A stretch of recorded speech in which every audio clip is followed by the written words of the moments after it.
geopolitical issues are shaping food availability and trade in Europe.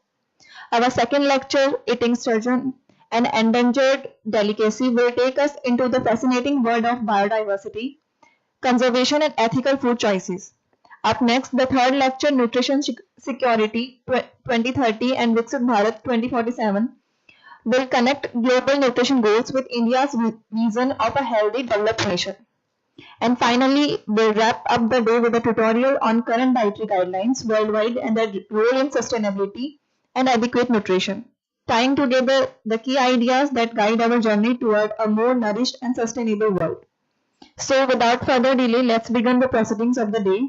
It gives me great pleasure to once again welcome Dr. Rapso, our esteemed foreign faculty and speaker, to deliver the first lecture on day 2 and share his valuable insights with us.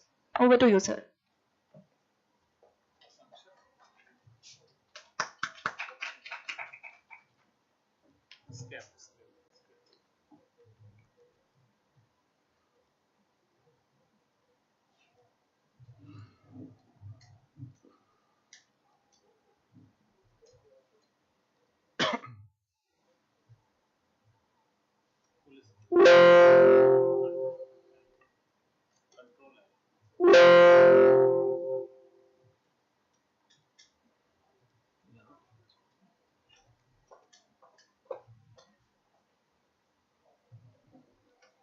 Yes.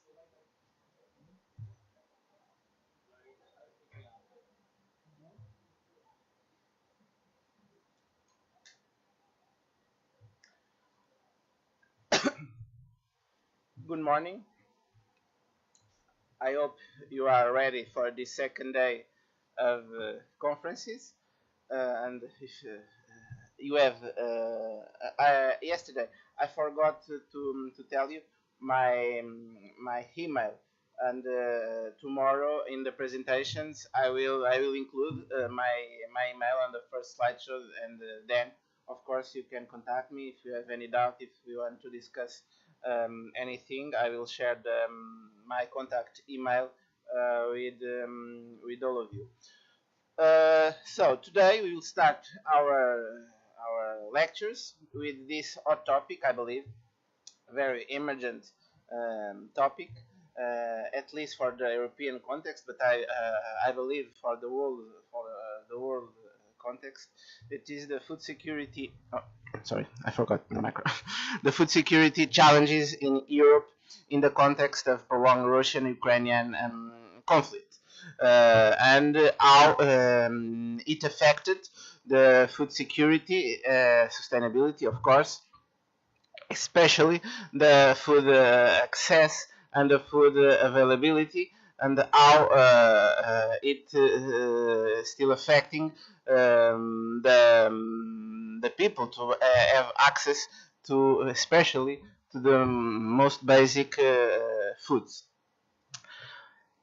Making a brief introductory explanation to this happening, to this event, we may start to mention that in the early hours of 24 February 2022, Russia began a full-scale military invasion of Ukraine, resulting in civilian casualties and the destruction of vital infrastructure.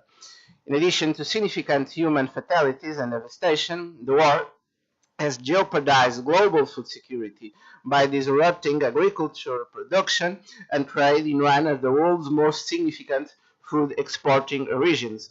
For example, at least in Europe, not only in Portugal but in all the Europe, Ukraine was one of the main suppliers of grains, and for example, the sunflower oil. We have discussed this a little bit yesterday, but here we will see more concrete, more specific data, and that made an incredible change in the day-to-day life, not only in, of course, Ukrainian citizens, but also in all the European citizens in a very specific way, from not only the point of view of the access to food, but all dimensions. But of course, here we will focus in this issue that was the price of foods and the day-to-day life of all people after this day, 24 February 2022.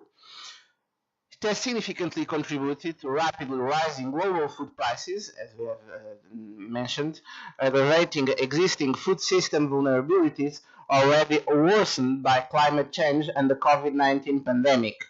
These countries, Russia and Ukraine, supply about 30% of globally traded wheat, 20% of corn, and 70% sunflower oil.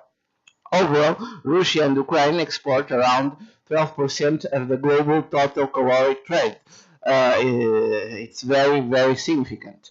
Furthermore, before the conflict, Russia was the world's largest supplier of fertilizers and one of the leading oil and natural gas exporters owing to its vast reserves. After decades of low inflation, the European Union faced new economic, political and social challenges from increasing consumer prices. Rising energy and food prices are already generating high societal costs in terms of decreased buying power, and they are also anticipated to exacerbate material deprivation, poverty and social exclusion throughout the European Union, and unfortunately, it still is remaining today nowadays. While food security is only one aspect of the consequences of the war, it is a critical one that affects the well-being of millions and millions of people, not only in Russia, Ukraine for sure, not only in Europe, but I believe all around the world. Therefore, the focus on the impact of the war on food security is very crucial, is vital, because it highlights the urgent need for measures to address these concerns, these issues. It is also worth noting that food security is interconnected with other aspects of the war's consequences, such as the inflation, poverty, and social instability. Therefore, by addressing food security, it is possible to have positive ripple effects on other aspects of the conflict consequences. Here in this graphical illustration, we have the representation of some threats posed by war and other disruptions to food security related to Ukrainian-Russian conflict and its consequences on food security powers. We have the availability for sure and stability. Regarding the availability, we have the crisis of fertilizers, supply shortage, the trade ban, the stability, our energy prices, the energy prices also increased a lot, rising interest rates, political turmoil, regarding the food accessibility, market disruption, price hike, high inflation, and also regarding the utilization with the dietary diversity and the nourishment and low productivity. Here another illustration of these impacts of the Russian-Ukrainian conflict or war, as you prefer to call it, on global food security, and how did affect this pillars: the availability, accessibility, utilization, and stability. So regarding availability, we have the factors regarding the supply with potential immediate impacts regarding the logistic blockages, the restrictions on the export of the 2021-2022 harvest, increase in energy, gas, and input prices regarding the fertilizers and production and stocks damages. Some indirect and cascading impacts: panic buying at the country level, delayed sowing, cultivation, decrease of production yield due to lower fertilizer use. This is the main impact regarding availability. When talking about the accessibility, the factors and elements are the affordability and access regarding the economic accessibility and also the physical one, the physical accessibility. The potential immediate impact was the increase in food prices in local currencies in food import-dependent countries, and of course the inflation, and the indirect and cascading impacts: the economic recession, income and purchasing power losses, political instability, and unrest around the globe. about the utilization. The factors and elements are food quality and safety, dietary diversity, and not seeing some potential negative impacts. However, we can mention the indirect and cascading impacts as the increase in malnutrition and deterioration in the diet quality. When talking about malnutrition, we are especially talking about hunger and undernourishment, and of course the correlation in micronutrients deficiencies. Finally, the stability and the factors related to it, the evolution and duration of the conflict, potential immediate impacts, the effects on food availability, access, and utilization over time, and this is the most relevant impacts regarding the Russian-Ukrainian conflict or on global food security. The impact of the war on the global cereals market, and here I bring the case of your country, of India, that I looked for, and following the war in Ukraine, India sought to cover the global wheat supply shortfall and intends to export a record 10 million tons in 2022-2023.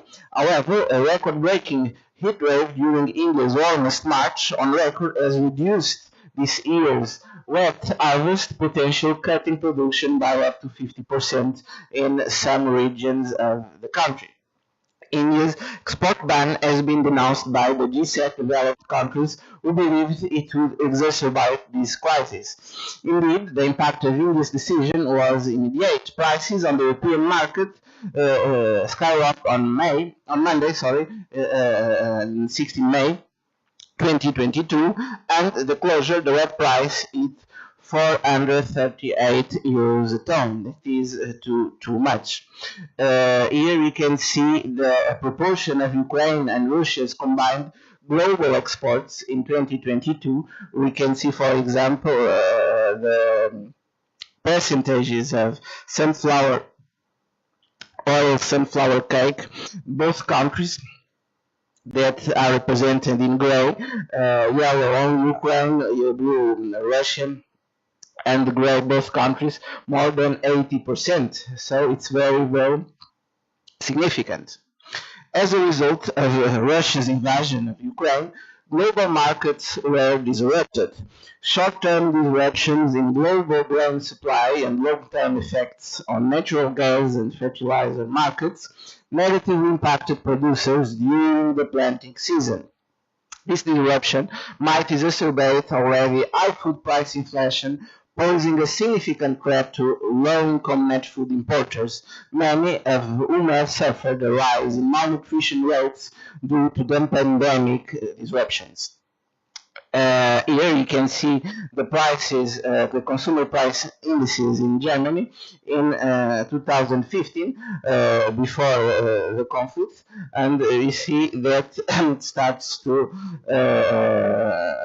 get higher in July 2022, from January 28th. And then with the start of the conflict in 2022, after the conflict, we see that the price of food and energy get higher and higher. Our Europeans continuously feel the strain of the rise in food prices and the inflation rate. As a result, many European citizens are losing buying power of necessary commodities. We are talking about basic commodities, especially basic foods.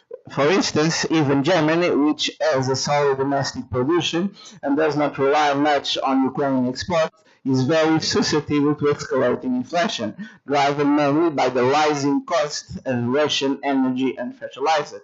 So you have this case of Germany that is not directly so much dependent on the foods that come from Ukraine, but it was very dependent on the energy and fertilizers from Russia. So this affected everybody, especially in the European continent. Reshaping European Union food security amid the war crisis. So, prompt action from the European Union to maintain food security and build a resilient food system. What happened? What were made? So, European Union farmers support the package worth 500 million euros to safeguard food security and strengthen the resilience of food systems. The reduction of energy import dependency and price shocks through the Repower European Union plans, maintaining the European Union single market by avoiding restrictions and bans on exports. The Fund for European Aid to the Most Deprived provides food and essential material support worth 3.8 billion euros. Using the new CAP strategy plans to decrease the release on gas, fuel, and inputs such as pesticides and fertilizers, a unique and temporary exception to enable the cultivation of any crops for food and feed on fallow land while farmers retain the full amount of the greening payment, and specific temporary exemptions from current animal feed import regulations. So we must adapt some strategy, some measures to mitigate these effects of the war crisis. And this is what we were talking about. This is also an illustration for the actions regarding ensuring food security and strengthening food system resilience. About the food availability, we have the ensured fertilizer supply, farmer support package, lifting export restrictions. Regarding utilization, the food behavior change, diet diversity, food quality and safety, the accessibility of the food price cap, increased food aid, limiting inflation, and about the stability, the lowering interest rates, energy price cap, and political stability. In this context, the Russian-Ukrainian war, to enhance the resilience of food system against future crises, we have outlined 5 key initiatives that will help global policymakers, governments, and of course the academic, the researchers, to minimize the impact of food insecurity in the European Union. So the first is food prices will rise due to higher energy costs, since fertilizers and transportation costs will also increase. As a result, renewable energy sources must be adopted by European Union farmers to lower the cost of agricultural output. Second, the governments in the European Union should impose an energy price cap to stimulate price volatility. For instance, the Hungarian government has set energy and food prices caps and it's lowering inflation. Third, monetary policy should remain on track to restore price stability, while fiscal policy should strive to reduce cost of living pressures while remaining appropriately restrictive in line with monetary policy. Then, the war might also cause further disruptions to global supply chains, making international trade even more challenging. Export restrictions and bans should be avoided to preserve the European Union single market. Then, the war may have political repercussions as well. For instance, increased energy costs could result in instability and violence in society and politics. Therefore, European Union leaders must provide adequate food aid to their citizens. What can we conclude from this analysis regarding food security and the consequences to food security from this conflict that happened, and it is happening at this moment in Russia and Ukraine? So we can conclude that increasing food aid, ensuring a stable fertilizer supply, imposing an energy price cap, initiating a farmer support package, switching to renewable energy sources for cultivation, changing individual food behaviors, lifting trade restriction and political stability can safeguard food security pillars and strengthen the resilience to the European food system. And what is the main challenge and perhaps the main problem regarding this? All these actions, all these changes take time, and the conflict is happening. So it will take time to make the status quo change, to make the paradigm change, and Of course, it is important to think, to reflect, and how to avoid future happenings, future conflicts, and to be more protected of this, that the consequences won't be so harmful as they are at this moment. But of course, if we analyze one by one of these proposals, we see that is not possible to make them yet when the war is happening, when people are losing their lives, are dying, and of course their neighbors are suffering from the consequences of the high cost of some foods, the high cost of energy, and especially from all these pillars I highlight, food access, food availability are the most relevant that were affected, and we are here, of course, only analyzing the main aspects related to food security. Of course, many other problems affected and also are affecting the people's lives, the European populations, and not only European populations, worldwide populations with this conflict.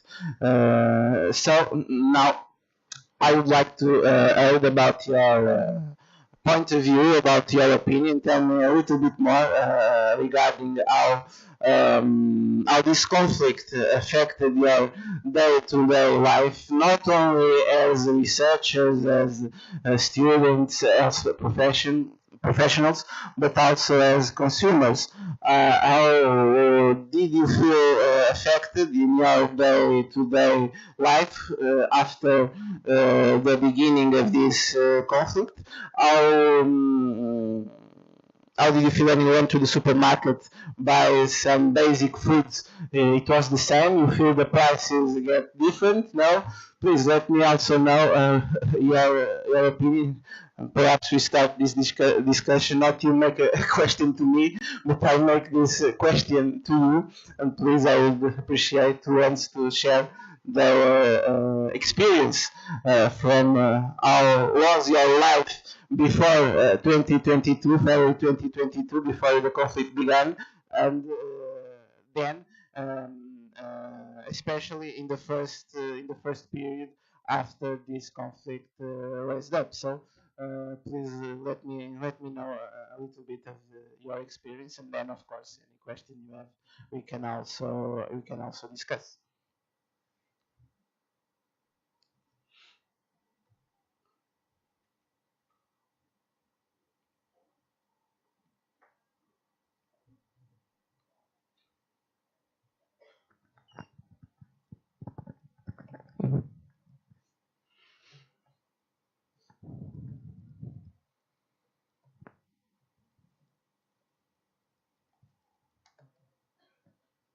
So like when the war started, basically like me being, I used to go to grocery and the supermarkets.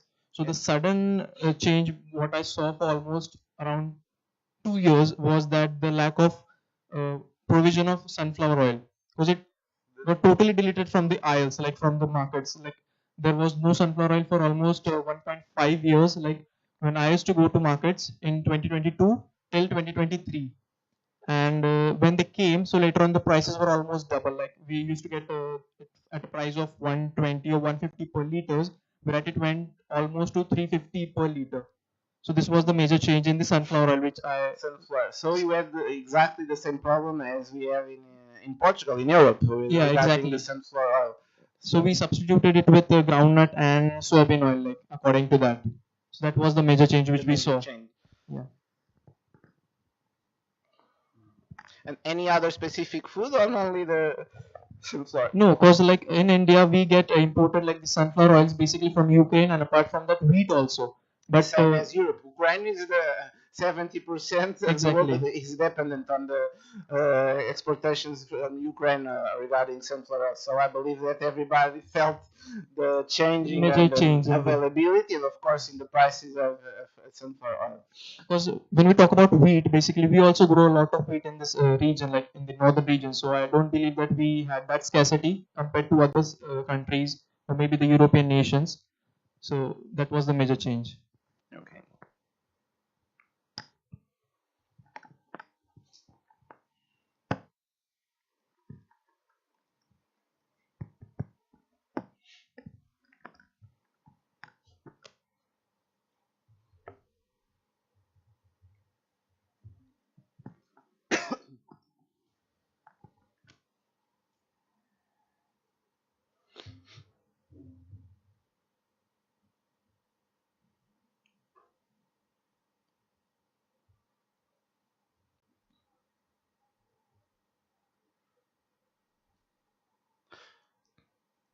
How can we avoid this in the future?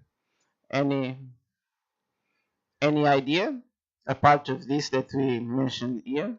What do you think about this? Let's see.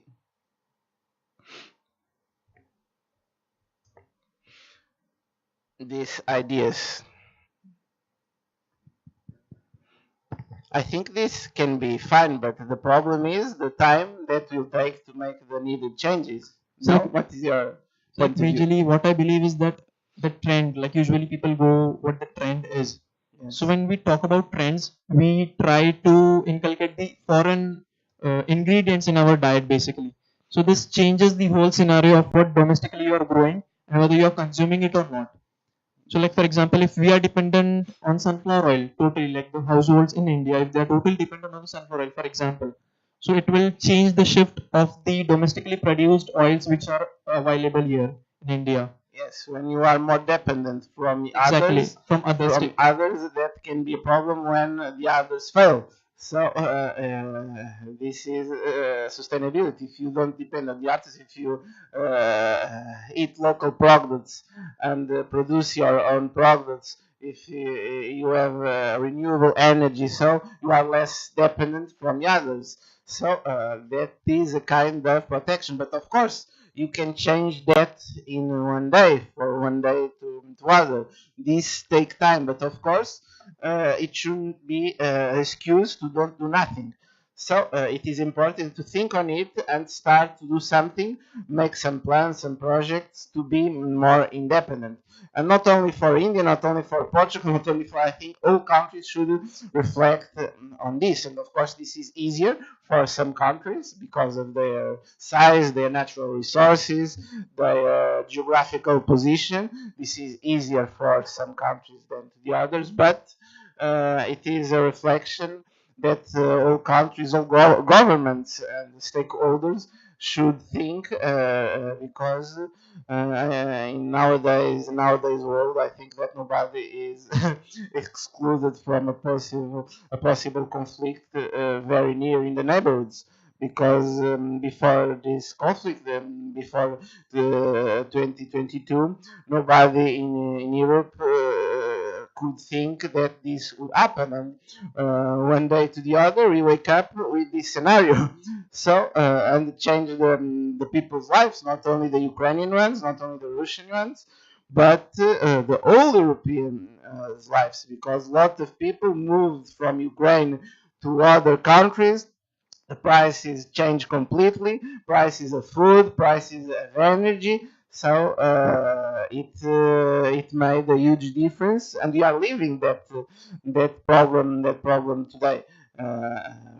And it is very, very complicated, very hard. Of course, it affects food security globally, not only in those specific regions, specific countries. So like sir, my question is like basically how you guys changed the shift of when the Ukrainian war started. So like as you said that the corn, the wheat, and the sunflower oil. So how guys you substituted with other food items in Yes, your for diet? example, you have sometimes in the supermarket a part of the prices has raised, increased a lot. The supermarket was only allowed to sell 2 liters, 2 bottles, 1 liter each for people. The price increased a lot. I don't know, almost 8 euros, 10 euros per liter. But even if you have money, you could buy more than 2 bottles. So this portion was managed like this, and then find other options, find other solutions, of course. And with the time, of course, there was some liberations and some sunflower arrived, but especially in the first period was difficult, and the prices of food, not only then, because the transportation, it affects the transportation, the energy was very, very increased also, and this affects everything. When energy raised up, the prices of all goods are increased, not only the specific food. Everything raised, and of course the salaries didn't didn't increase. So the question we talked yesterday regarding anger, a lot of people, also in Europe, not only in Portugal, suffered from that. Parents that couldn't have buy the basic foods to give to their children to feed well. And like, which is the basic oil, like staple oil you guys use? Yes, sunflower oil, Sunflower, sunflower oil, sunflower oil. Of course, we also use olive oil, olive oil. But sometimes for different applications, olive oil and sunflower oil are So, the main oils we use there.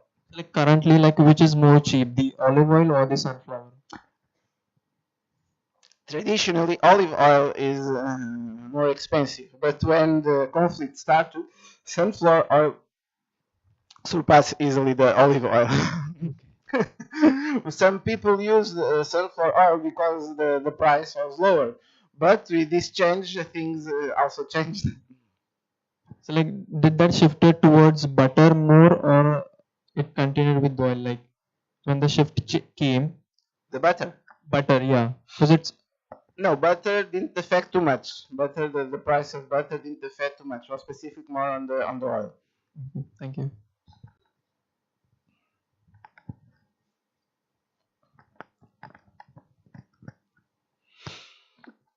Sir, I have a small doubt. As you already, since you are from Portugal, you already mentioned that you find solutions for your problems that you face from Russian-Ukrainian conflict. So I would like to ask if there is any specific national policy or strategy you have adopted as a Portugal citizen, or your government has adopted for the rising food and energy cost. Happily, my country didn't export much energy from Russia. Most of the energy come from the north of Africa. So that point of view, specific from Portugal, is different from, for example, the case I mentioned here for Germany. Germany is high dependently from Russian gas for energy. So the situation, that point of view, was much more critical. Germany wasn't very dependent regarding food, and for especially from Ukraine, but from energy, yes. In Portugal, the situation was different. We were more dependent about food and not dependent about energy. But of course, with the transportation, everything, the prices also raise up. But this increase or more notorious in other countries, especially in Germany. Germany was a very inflation about that. Okay, thank you, sir. Any other questions? Good morning, sir. Good So, morning. so if you go to, like, we focus about stability. So what do you think if this conflict goes on for more than years? I mean, more years. So what will be the stability there about food? That is a good question, and I would like to have an answer to you and to everybody. We don't know. We are living day to day. We don't know if the conflict will go through 1 year, 2 years, 10 years, 20 years. I hope no, but the problem is right that we have no stability. We don't know the day after tomorrow. So to manage it is very complicated. How to make the stability possible, and it is crucial. That is crucial, of course, for all these questions, all these concerns. That depends mainly about a couple of persons in this world, the politicians, the people who really demand on the world. They have to be aligned and they have to discuss and, in theory, make the better for the populations, because otherwise it's very complicated. If one country escalates the conflict, it's a problem because in the other side it will have a response. And with this conflict remaining active and day after day, this affects everybody.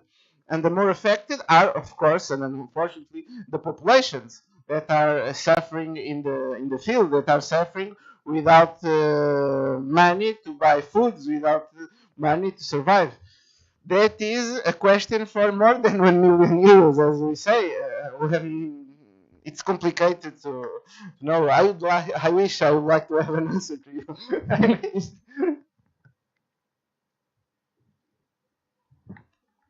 What we can do is find strategy to mitigate the effects and the conflict.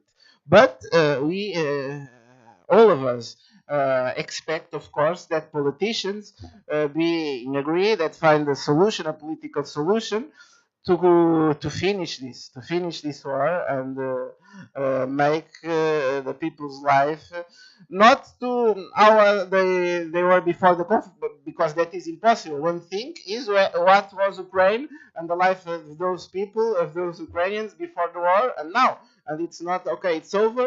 Let's start again. But the life is not is not the same.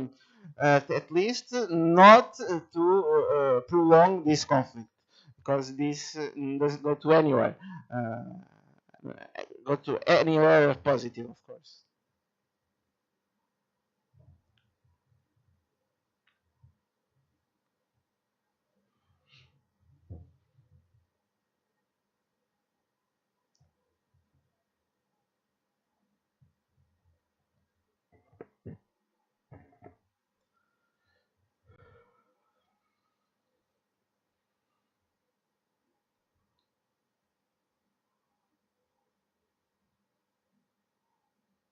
So, Any more questions? on the top.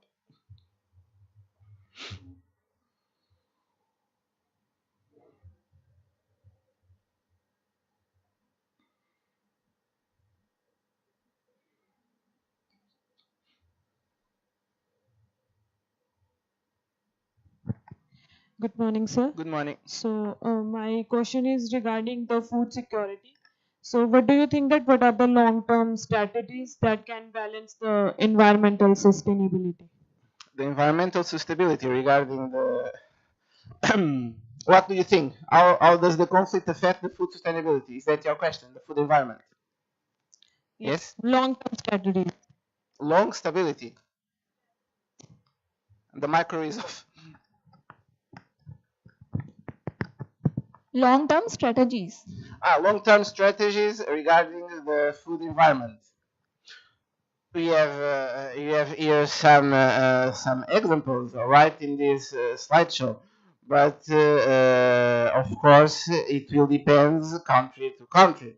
But because the environment is mainly affected in the region where the war is taking place, because for example, the fields where land is cultivated, where the food are raised, it is now not proper to cultivate more. Most of the fields are not more proper to cultivate. So what those people will do in the future to start a new life? And most of that people who lived from the agriculture, the farmers. So that is a specific for that people. They have to find another lands. They have to clean those lands. That is the most difficult challenge regarding food and agriculture, for sure, for sure. That is why I said that even the conflict ends now.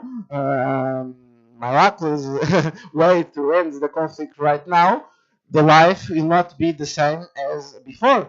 The lands, the cultivars, everything changed. So that is also a good question, especially for the Ukrainian population, because how they restart the cultivation of their lands. It will take time, of course. It will take time to find another lands or find a way of cleaning those lands. It will be hard. Are good questions that the answer is not. I wish to have a concrete answer for those questions, but that is the problem. And I visited Ukraine 2 times before the conflict, and I can imagine how it is right now. And when I see the images on the television of that country and that fields, it is very very hard, and I can't imagine how it is and how will be the life of those people after this conflict that nobody knows when it comes to an end.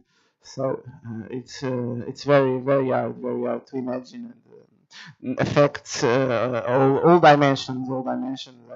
And we are talking about agriculture, about food security, food access, but of course there are a lot of more issues for those people. Thank you. Thank you very much for your question.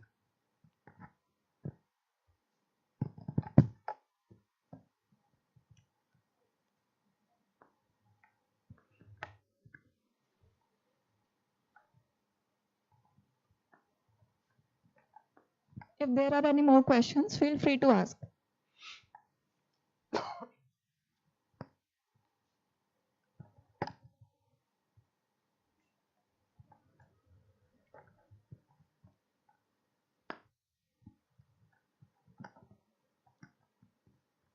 No more questions?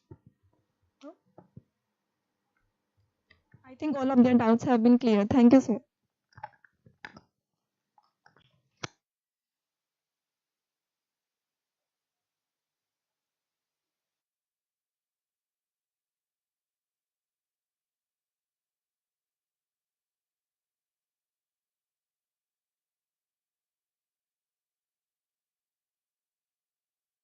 Shaped the global food landscape from rising food and energy prices to disruptions in grain and fertilizer supplies. The way you highlighted Europe's response through renewable energy adoption, energy price caps, and farmer support shows us that food security is not just about food availability but also about the resilience and smart policy action. With that thought in mind, let's take a short break to refresh ourselves and reflect on the ideas shared. Please join us for the tea before we return for the next engaging session. Thank you.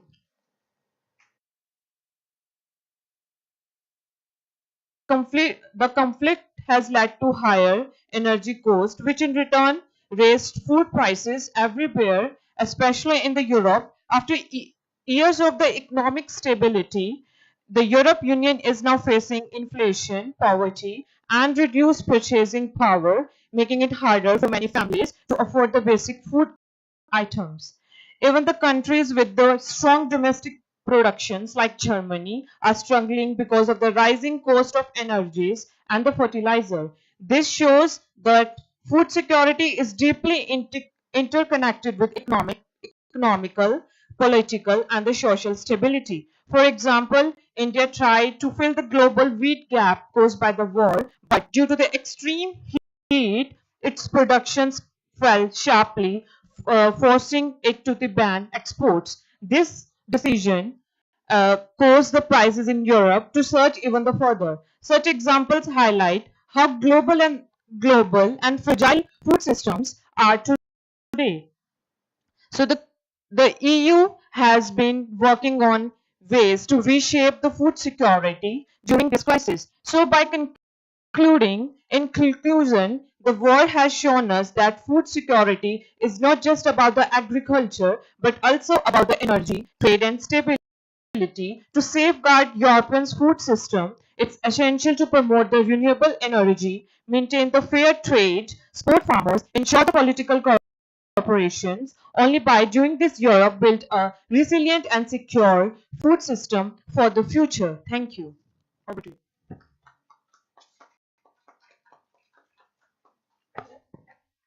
Thank you, Sugandhi. We now move on the second lecture of day two with Dr. Antonio Rapso. Let's welcome back Dr. Rapso to lead us to the next session. Please, sir.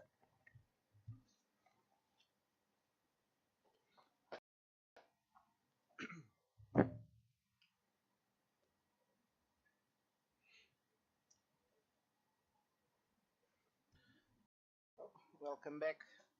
Welcome back for this second session of the day. Thank you very much for this interesting brief report of our previous section. I believe everyone understood it very well, and the implications of the Russian-Ukrainian conflict and its implications in the food security, global food security, and all over the world. So we are now for a second session, and I would also thank you for traditional sweets I have taken in the tea break. Thank you very much. Very nice. The second session it's about sturgeon, eating sturgeon as an endangered delicacy. And in this slideshow you have my mail. I forgot to mention, but of course, if you want to contact me to discuss everything, to make some questions, please feel free. I don't know if you can see it is a little bit slow, but if you want to take a picture, and then of course I will share with Dr. Teshbal. Is free to share my contact email with you, and of course, please feel free to contact me for whatever you want. Okay. So, the International Union for Conservation of Nature reports that sturgeons are a fish category believed to be on the verge of extinction.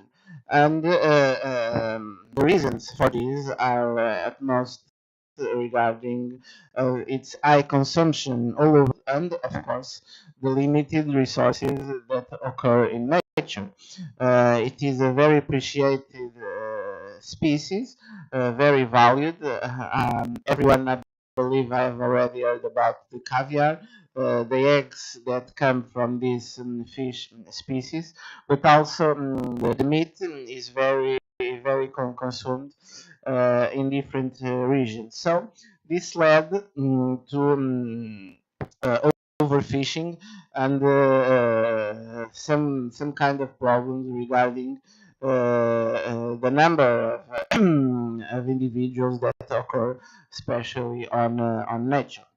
This is the in this picture the example of sturgeon fish. This is a freshwater, in this case freshwater sturgeon, native from the region of Caspian, Ponto-Caspian region, and it's easy to. I don't know if everybody already seen sturgeon live, but it's very easy to identify for the main characteristics, the unique external appearance and traits like it is visible in this photo. Due to this, a new aquaculture subfield called commercial sturgeon farming was created, given the dramatic decline in the number of native sturgeon inhabitants for the reasons I have mentioned previously.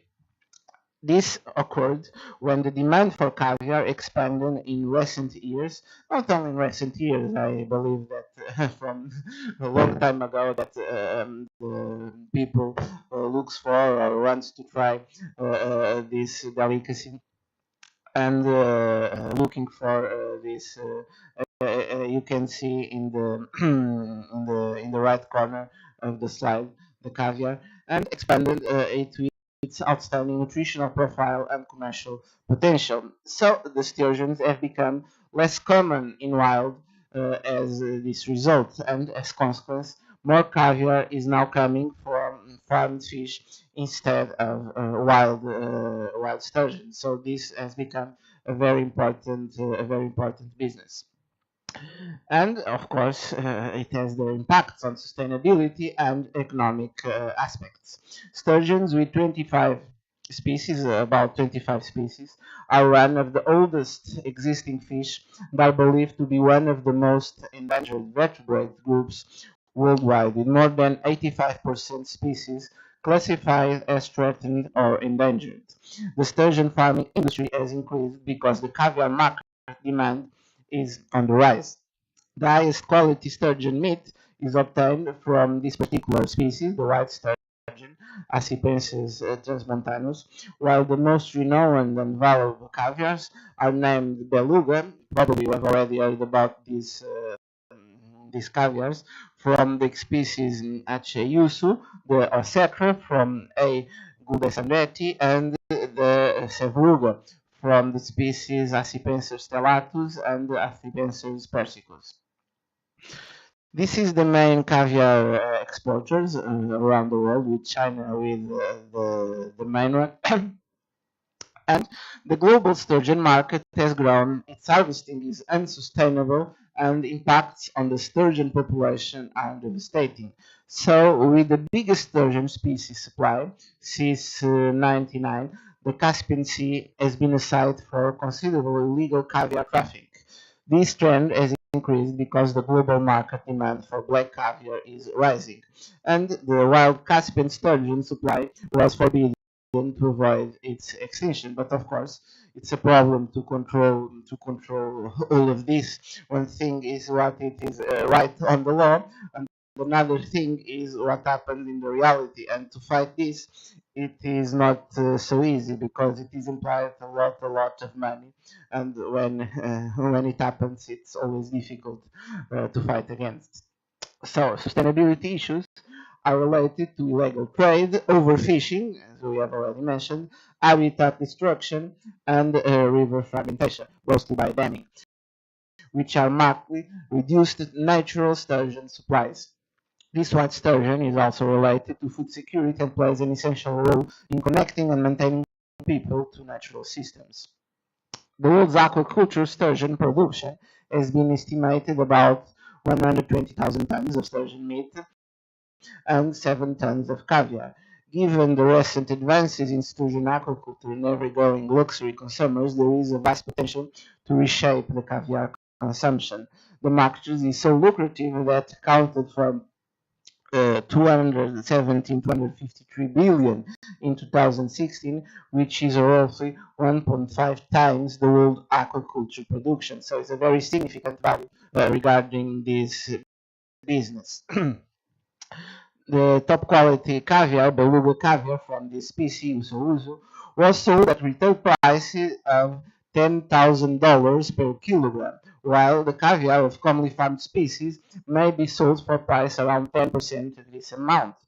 But of course, most of people that want to buy this caviar may prefer the called not farm caviar but from wild.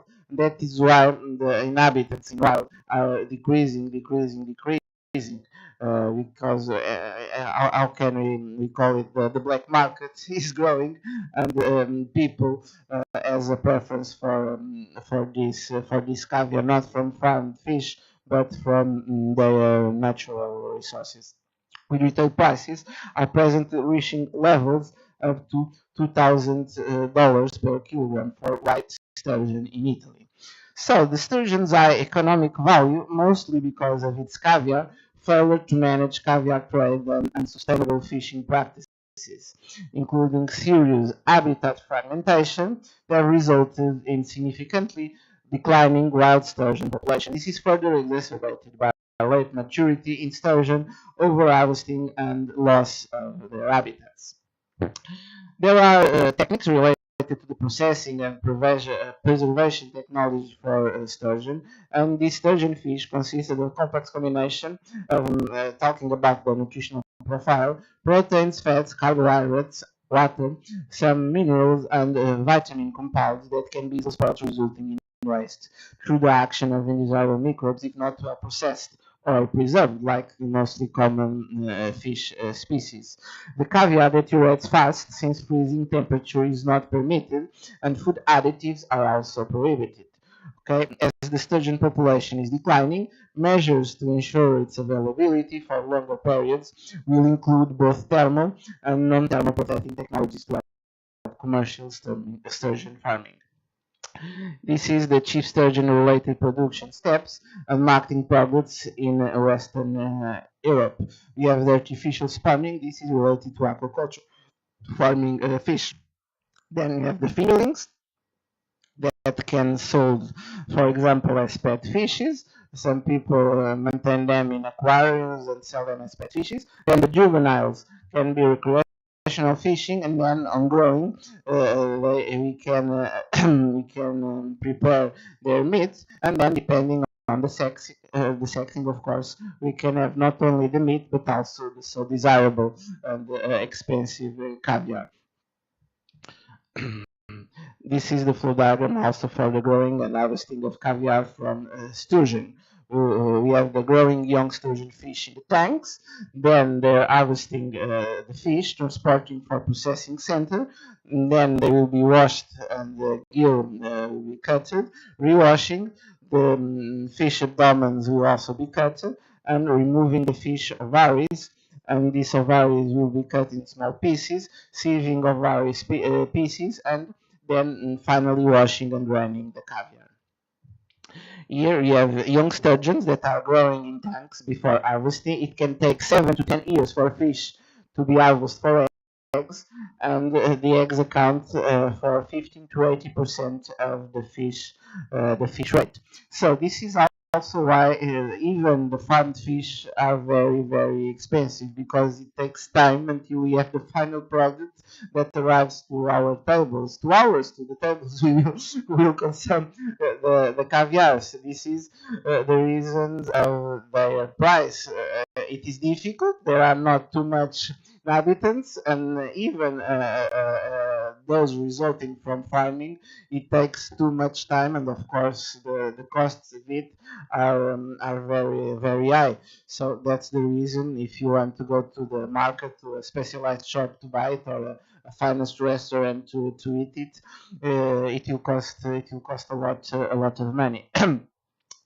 Regarding food quality and authenticity, the traditional methods can be followed to evaluate sturgeon species, and assessments of lipid oxidation products, including the thiobutyrate acid reactive substances, the total lactic basic nitrogen and peroxide value, are some frequently applied physicochemical assays that act as markers of fish freshness, because a lot of adulterations can happen in this in this world of trading caviar and trading sturgeon species. The sensory attributes of raw and cooked fish muscle are made by human perception, sensory analysis, for example, regarding the taste, texture, color, odor, and flavor, and with expert panelists, of course, we can detect some kind of adulteration. Here, the fraudulent practices that imitate authentic sturgeon meat and caviar products with counterfeits in this lucrative business is worrisome. It is important that consumers get value for their money, and the need for better quality and authenticity will require fast and cost-effective analytical techniques. Of course, if you pay a lot of money for anything, for example, for a sturgeon, you would like to have sure that you are buying what you are intended to buy, and this occurs with caviar. So it is important to guarantee that the fish you are buying, the meat, the caviar, is authentic. So it is important to find some techniques and methods to verify, to assure that authenticity. So targeted techniques such as the spectroscopy methods are beneficial for being quick, inexpensive, and mostly destructive-free. Procedures have proven effective in identifying the authenticity and quality of fish, not only fish, also dairy products, eggs, and other foods. And this is one example that is employed to verify the authenticity of this fish.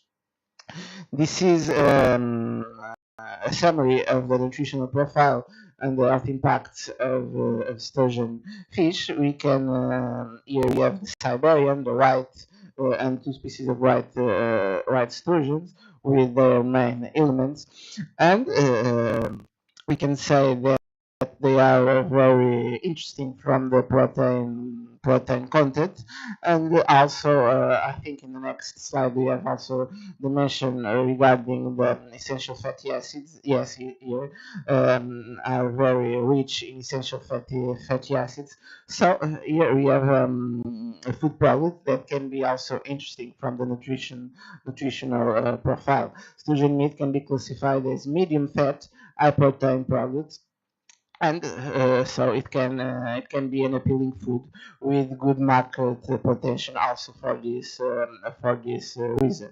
The Siberian sturgeon's medium fat meat is considered suitable for certain processing techniques like canning and smoking, that is also sold in this way, which normally results in consumers appreciating the product more and more.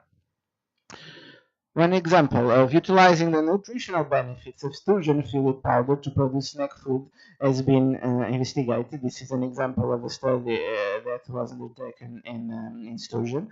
So, fortified biscuits with more than 7% of sturgeon fillet powder, which affected the rheological property of both and the sensory property quality, of course, of the biscuits. Adding up to 7% of sturgeon fluid powder can be employed to enrich the protein content of these biscuits without affecting their individual sensory attributes and overall consumer acceptability. This is always important when we want to develop a new food product or to incorporate something that is not natural for that product. See, the product, the final product, how is the acceptability by the consumer? Because if, of course, the consumer doesn't feel it pleasant, doesn't feel it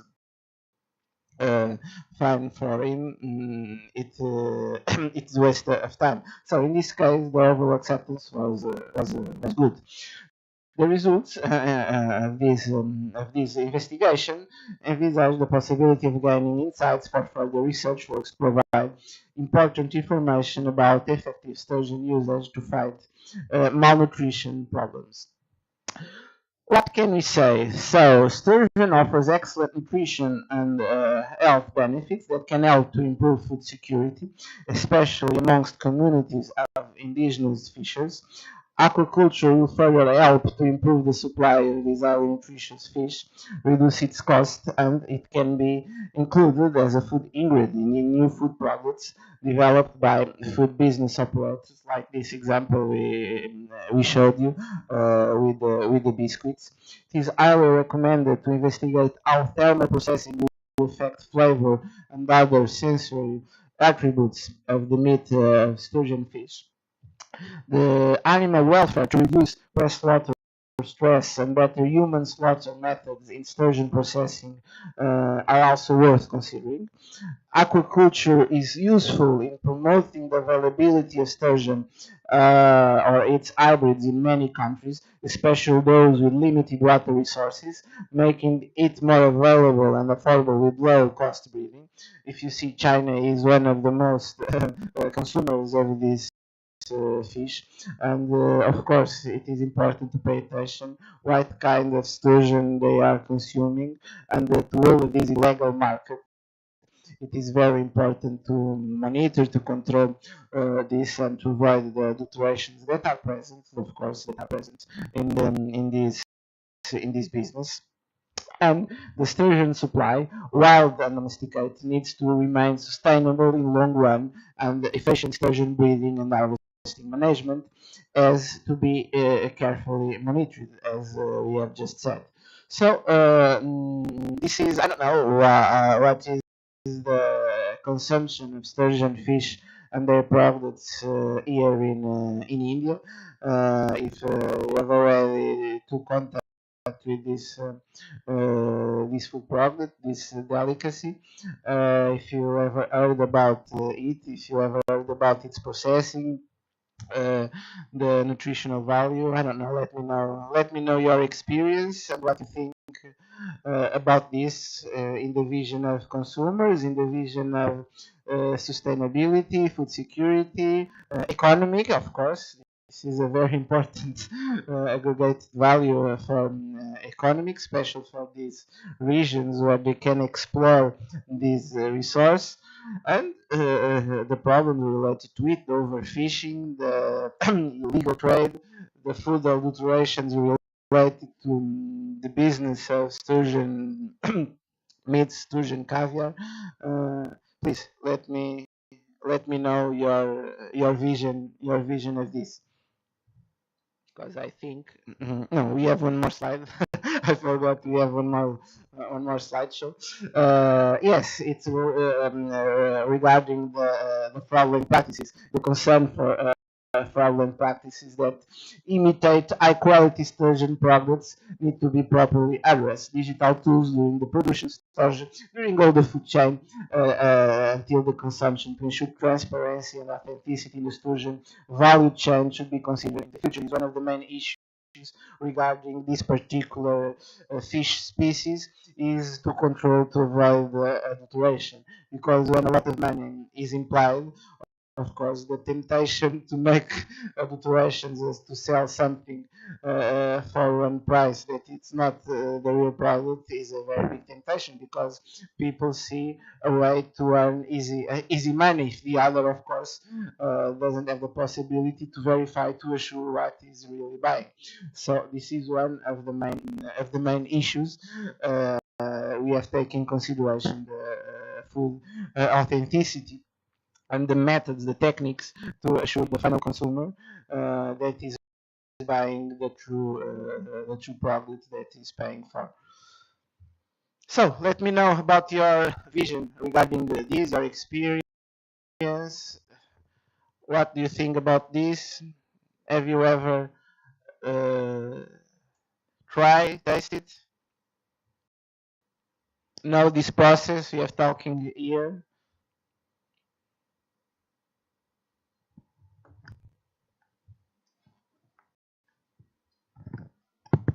Yeah, so like basically, I'm way more sure that almost the in India, like the use of caviar and delicacy is almost negligible, because even most of the students they might have not even heard of caviar itself. And Maybe you have, I don't know, maybe you have caviar from other species.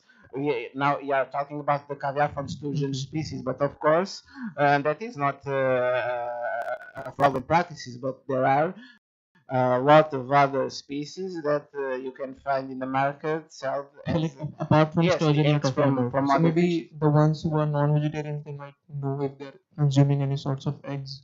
Maybe herring. I don't know if here you have the herring fish or salmon that are fishes that the eggs are also sold with the same purpose. Of course, with the other value. The prices of these eggs, this caviar from other species, are much less expensive. So like I'm basically from south part, like coastal region of India, Yes. from Kerala. So we get aquatic fish very like easily. Every sort of aquatic fish we get, and also caviar also we eat it like of other fishes, eggs right. So I saw the picture like where you were showing the caviars of surgeons were black color and some other non-surgeons it's like and some other different color. So Yes. it's like what it is actually. Yes. And why do they demand for surgeon itself? Like if it is expensive and it is endangered, why don't they switch for other aquatic animals? Is it not available there? Like because we also have many fishes, many aquatic. We don't demand for single one. We like based on the taste or texture availability, we eat everything. Yes, the reason for the price is too much high is because So there are why don't they switch for other? Why do they demand the sturgeon? why they demand sturgeon and not other fishes. That is your question. Yes, let it be wild or domestic, anything. Why do they go for that? There are a lot of reasons. First, for a question of status. People that caviar from sturgeon is a luxury product, so everybody that has money to buy it wants to consume, to buy sturgeon caviar for a reason of status. This is one one reason. You can think that has no sense. It depends, but that is true. It's the same for other food products. I can imagine also the mushroom, the truffle, that you can pay a lot for it. The black truffle, the white truffle. Right, it is for the flavor. It is for the nutritional profile. No, most of the people want to buy it is a symbol. Most of them of don't know it distinction. maybe because But, of nutritional quality also. Because they think that Yes, it's but luxury. people you consume, we will pay this. It's not looking for nutritional qualities. We will pay $10,000 for caviar. It's not the reason. The main reason it's not the nutrition qualities. The reason I can buy it, I am different from you. This is my status. You Ego type. understand? Even maybe they don't like. That is another question. But this is one reason. Not all the reasons I believe is that. Another reason is, of course, the flavor. I don't know if you have already tasted the caviar and even the true caviar from wild. It is very different. These eggs, this caviar, from other fish. If you have the opportunity, I have that opportunity, and I travel to Ukraine, and in the market, I have the possibility to taste the original caviar from the market with nothing, and the taste is completely different. For the example, the caviar of salmon of herring that we can buy in the supermarket. the aspect is the same, is particular, but the taste is totally different. Not better, not worse, but different. So maybe there are people really that really appreciate it, and of course has the money and pay because the flavor, because the taste is different, and not for the status. And I believe that is the why make people buy it, and of course as the economic possibilities to do it. The reason for the price is what we explained here. The number of inhabitants are very, very, very well. It's decreasing, and even in the farmer fish, it is hard until the sturgeon goes to the age, to the maturity stage, and to give the caviar, the eggs that are the most valuable food products that come from the sturgeon. Also, the meat is also very appreciated, and the nutrition profile is interesting. But of course, the price, besides, is a little bit lower than the caviar. But of course, it's not low price. Okay, so thank you. Good morning, sir. Good morning. So, as we know that this sturgeon is endangered species. Besides, it have a lots of nutritional profile. So, sir, is there any sustainable alternative for that which is pocket friendly? Like its production takes around 7 to 10 years, so it has long lifespan. So, is there any sustainable alternative for that which is pocket friendly and can be When we talk the afforded? sustainable, is to avoid overfishing in the wild, because of course we have our fish species that are much more sustainable to produce in aquaculture. But here the business in aquaculture is to avoid overfishing in wild. So make it forbidden this overfishing in wild. But of course, this is from the theoretical point of view, because the legal market and the practices in the real life, it is keeping, because that's the way of economically sustain those populations, because people goes to those places and they pay a lot for the fishermen goes to the wild and catch the small amounts of sturgeons that there are there. So one thing it's from the theoretical point of view, and another is what we have to manage and the reality. But the idea of the aquaculture and the farming this fish is to avoid the fishing from the nature, the small amount of individuals that still there are there. As this sturgeon is not our delicacy, so I don't know much about it. So I want to ask that is there any other alternative if we keep the flavor aside, that it has good flavor, good meat, and all that? So is there any alternative which can fulfill the same nutritional profile like sturgeon and provide the caviar of any other fishes which have the same and outstanding nutritional Yes, but profile? as I told you, the nutritional profile, it's not the most relevant thing in sturgeon. It has this, but we will not recommend the consumption of caviar or sturgeon for its nutritional profile. You can, for a much lower price, you have other species, other fish, quantity of money for the nutritional profile. Of course, you have other species with so interesting amount of fatty acids, with protein, with vitamins, minerals. This is not unique from sturgeon. Okay, it's interesting, the nutritional profile. It is not a poor food product. No, it has its protein value, mineral content, vitamins. But the price you pay for it, of course, you can buy another fish species. Okay, the main issue here is not the nutritional profile. Thank you, sir.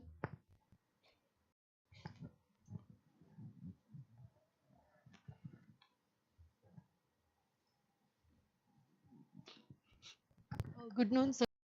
I have a question regarding the no-kill caviar approach. Sorry, the micro.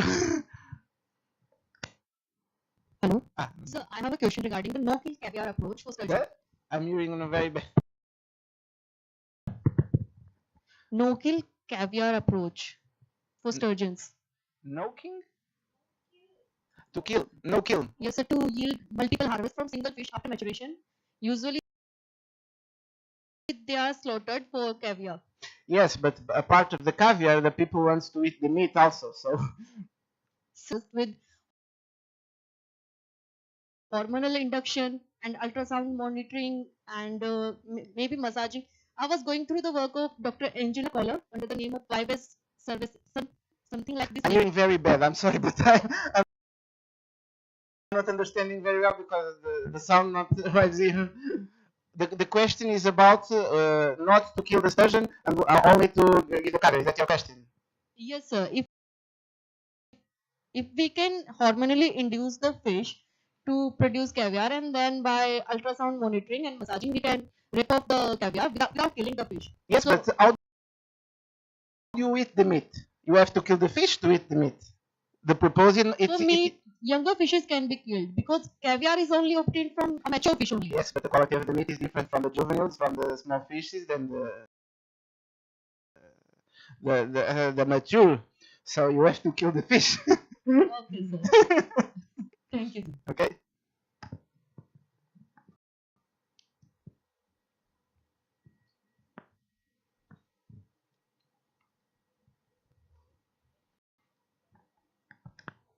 Good morning, sir. Good morning.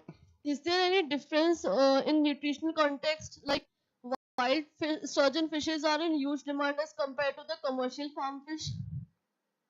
Difference from the farmed fishes than wild. Yes, is there any difference between the nutritional quality of farm fish and Yes, it may wildlife happen. fish? There's the example that I usually give is, for example, the salmon fish. Have you already tasted the salvage, the wild salmon, and the salmon from aquaculture? I don't know if here the consumption of salmon is very high.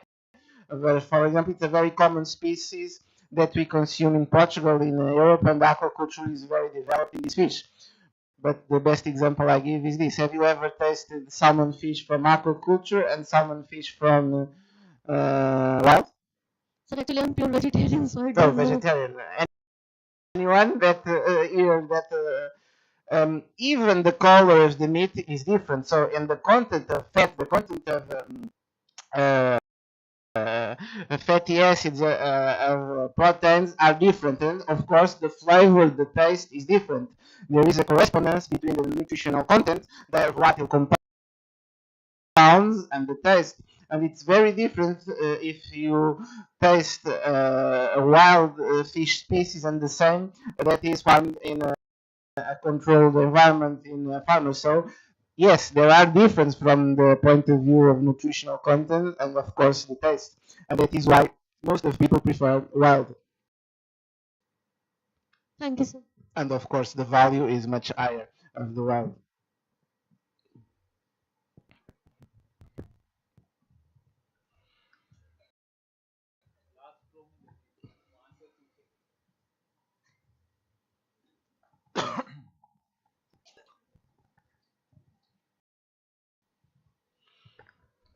Good afternoon, sir. Good afternoon.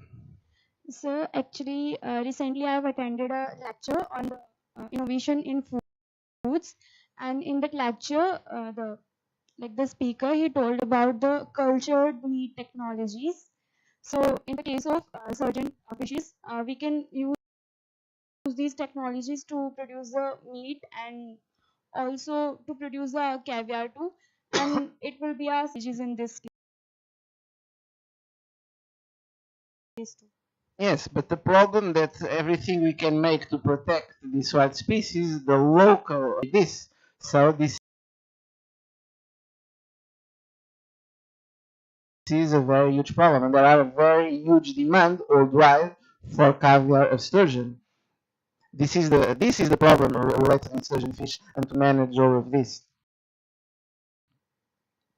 Sir, The aquaculture is the way that we found to protect, but not always works.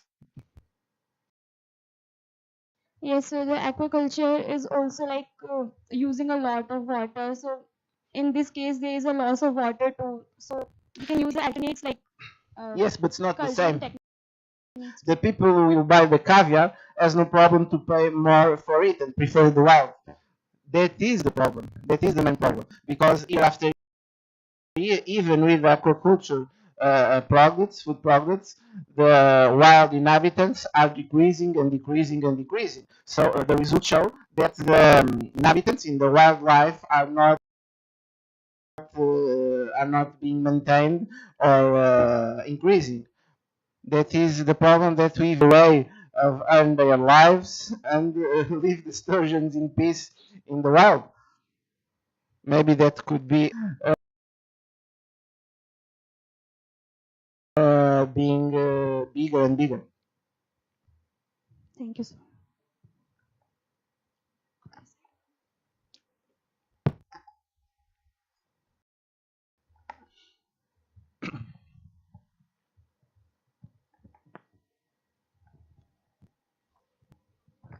I too want to answer to her question.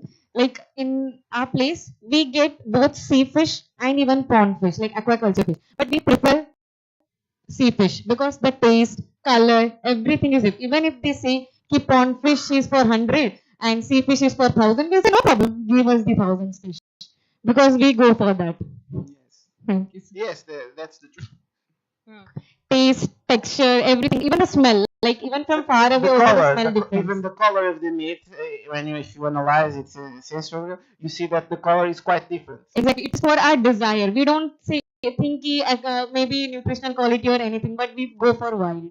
A fish raised in his natural environment in wildlife is totally different from the same fish species that is cultivated in aquaculture. So now that you said that it's an endangered species, so like the nations which are producing this caviar, so have they made any laws to preserve them in the wild? Like for example, prohibiting the killing of Yes, natural but sturgeons. that is the law. But one thing is the law, another thing is the reality. You can write a law to prohibit, and there is that law. But the reality is people pay to surpass the law, and specialty in those regions. It's very easy. If you have money, arrive there, I pay you to pick up your boat and go and bring me caviar fish. How much do you need? How much money do you want? And money buys it. That is the problem. And like, what is the shelf life of caviar once it's harvested? What is that? Shelf life, like after slaughtering the fish, like when we extract the eggs, like how much is the shelf life of the caviar? If you want to take the more benefits, especially regarding the flavor, you have to consume it fresh, so not a very standard shelf life. And if you search or find some commentaries, some people go to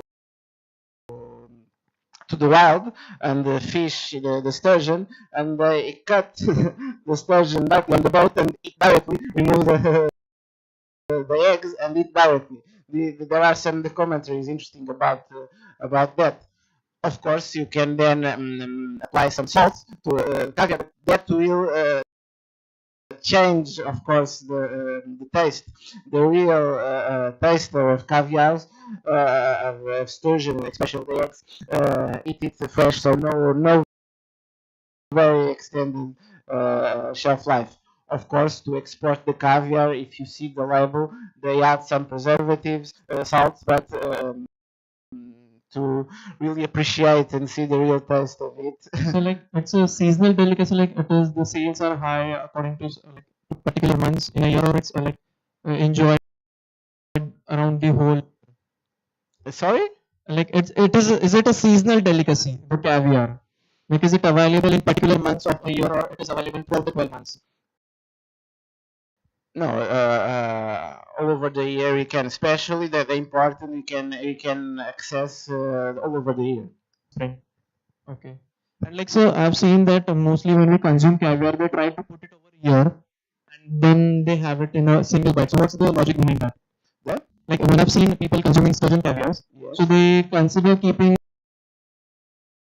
a spoonful of caviar around the wrist, and they just try to eat it from that portion.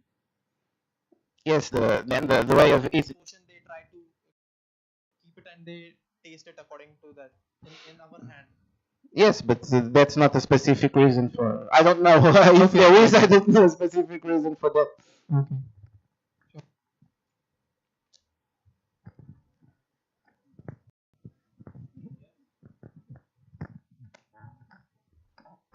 Good afternoon, sir. Good afternoon. Sir, what are the main nutritional advantage of Please, sturgeon meat? the micro, so I can hear you. No, the micro is on. You have to put it near your mouth.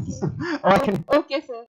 What are the main nutritional advantage of sturgeon meat compared to other commonly consumed fish? Not special, not special advantage. It's a good. It's interesting for the reasons I mentioned, but I can't advise you to eat sturgeon for the benefits for health or nutrition. It's okay, but for much less price, you can consume other fish species. The focus here is not the nutritional. I will not say people. It's very interesting for you to consume, to eat sturgeon meat, to eat the sturgeon caviar for their fantastic nutritional properties. It's good. It has interesting nutritional properties, but for the price you pay for it, you can go to other fish species. Okay, that is the point. There is nothing special thing. Please, I can't hear you. There is nothing special in sturgeon food. No, as I mentioned here, it has a very important protein content, um, medium fat. Let's see where it is.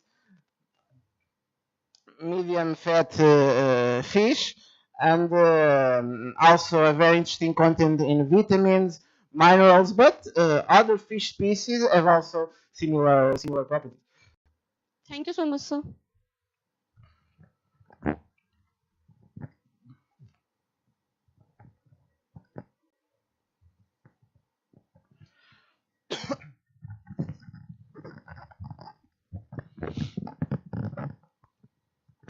Good afternoon, sir. Yes. Sir, hello. Hello. My question is, how can luxury food habits be balanced with wildlife conservation? Sorry. Sir, my question is, Yes. how can luxury food habits be balanced with wildlife conservation? With preservation. Wildlife conservation. Yes, I understand. In this particular case, if there is an overconsumption of this fish, it is difficult to make the preservation because luxury products, luxury consumption, the people who are able to pay this amount of money for the products may everything to access them.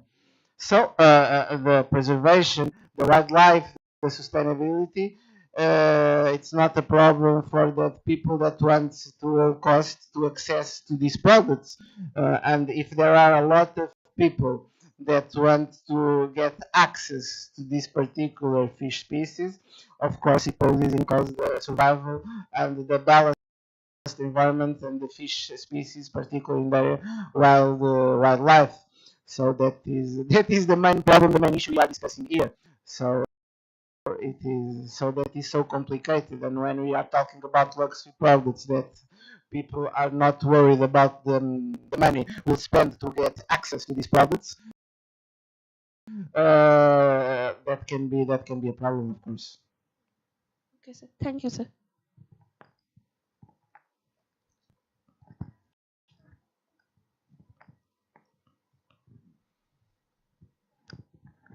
Good afternoon, sir. Listen. My question about from marine mammals. About Marine mammals. marine My mammals. marine mammals. Yeah. Yes. So my first question is how missile explosions affect marine mammals? How Missile explosions. metal explosions. Yeah. Missile. Resa-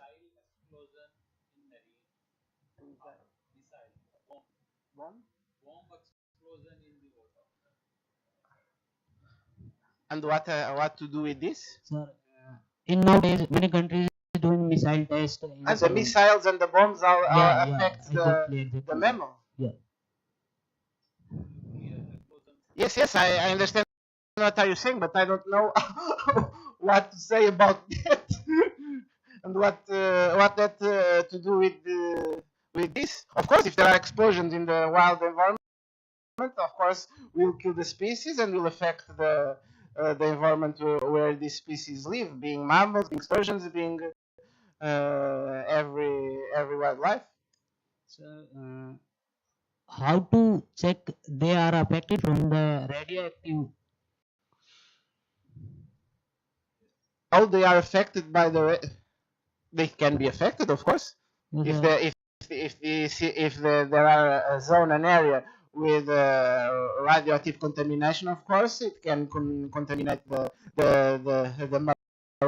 marine species, and then, of course, through the food chain, can affect us, of course.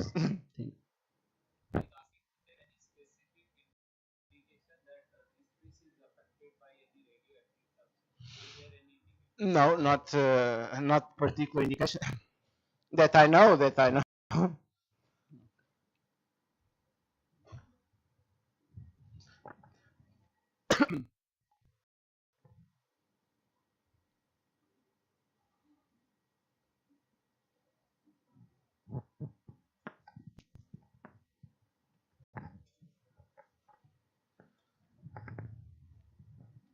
Good afternoon, sir. Good afternoon. My question is, is it ecologically justifiable to continue consuming the sturgeon or caviar, considering the fact that it is endangered?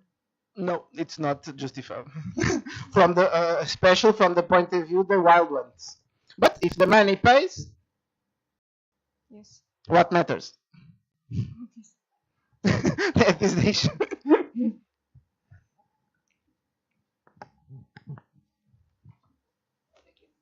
This is the fight we have to do, but of course it's not easy. So you have mentioned that sturgeons have great economic value. So how it is related to directly extinction? The distribution, Extinction. yes, So yes, they are very in dangers of So- extinction, particularly in wildlife. so When I hope not, but of course, when they will be extincted, there will be no way to go to catch them from the wild.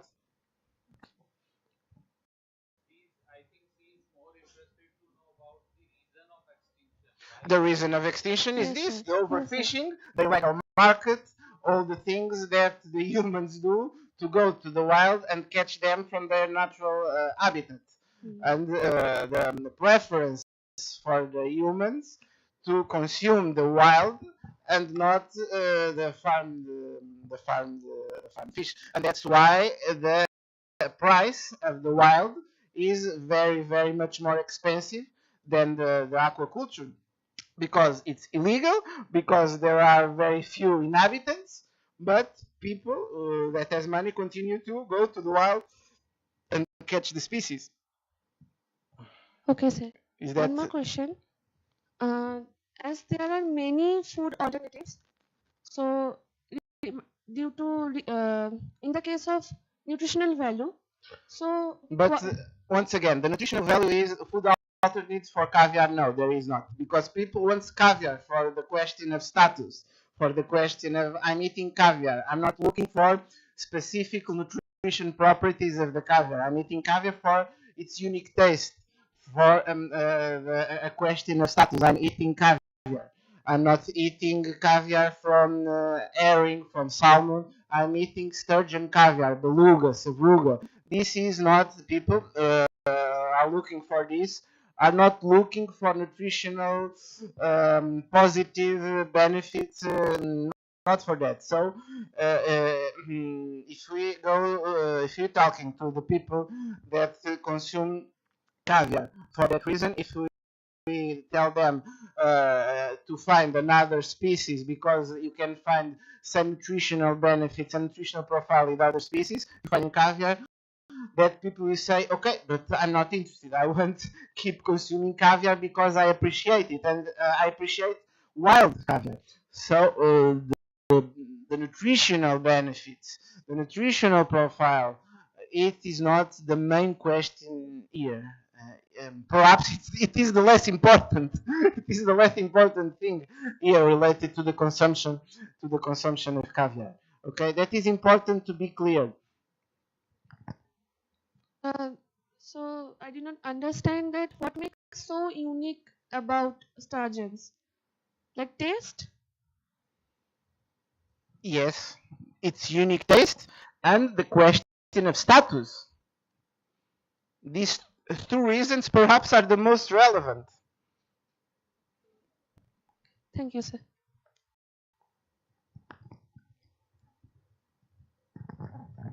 Good afternoon, sir. Good afternoon. I would like to know, as you mentioned that it should be consumed fresh for the flavor. So how are people maintaining the flavor of caviar when it is transported, like during import? Fresh, it's not possible, but they add Yeah. some preservatives. The flavor will always be different, even with the less preservatives. Maybe they add only some salt, but of course the flavor for who have already tasted the fresh caviar without any kind of preservative, and the same caviar with, of course, the addition of some preservatives to be exported. Deteriorated, the caviar will be deteriorated. Thank you, sir.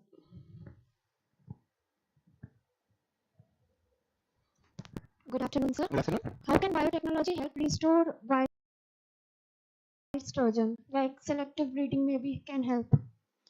To restore? Biotechnology. How can biotechnology be used to restore wild sturgeon?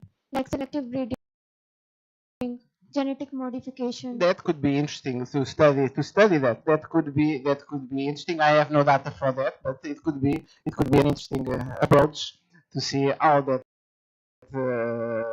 could affect and could have some benefits from that. That could be interesting to study. Thank you, Yes, sir. yes, yes.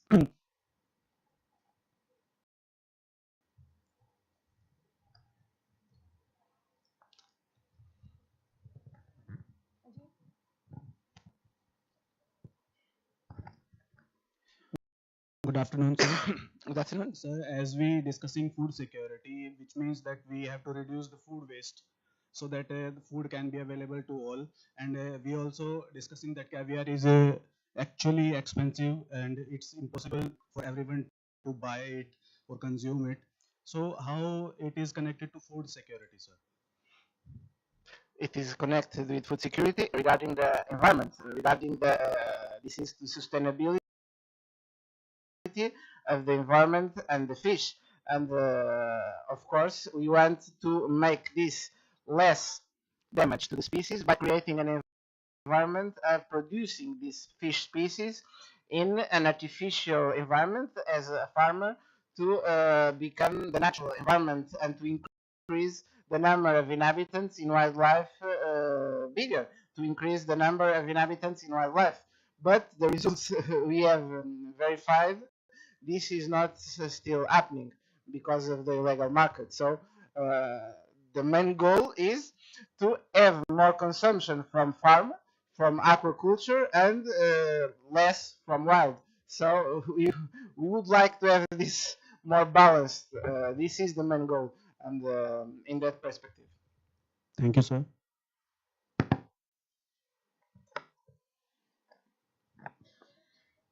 Sir,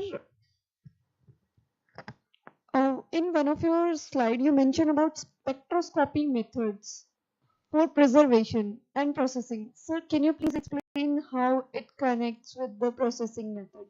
No, that is more for authenticity, to see if we are talking about the real sturgeon, because there are a lot of adulterations of species. So with those techniques, we can verify the authenticity. So spectroscopy you mentioned is for checking the authenticity of the product. So yes. Okay. Thank you. Anyone?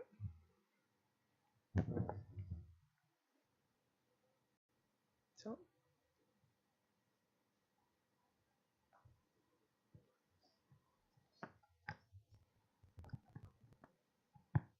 So thank you. thank you. Yes, you can come over here. Thank you. Akansha, do you have any query? At least one or two questions. No? You can take it. You can come over.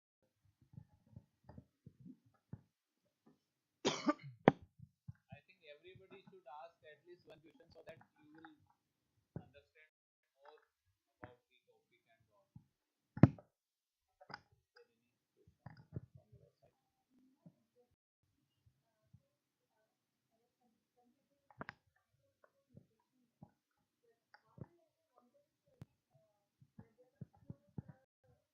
there any question from your side?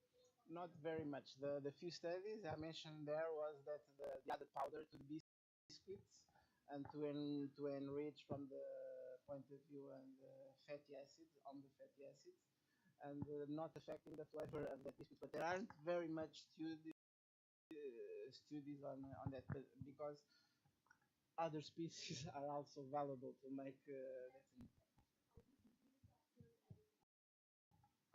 Yes, the nutritional increase. That was the point of view, but there aren't very much studies because exclusion it's not cheap. There are another fish species with other value, more cheaper and not so expensive that are used too.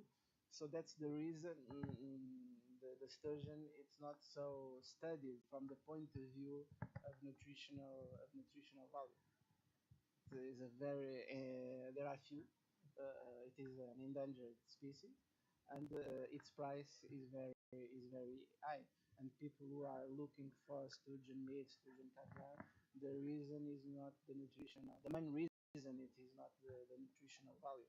Of course, you study the nutritional value to see the profile, everything, but studies directed or related only to the nutritional value, there aren't very much studies on that because that is not the main focus. That's the reason.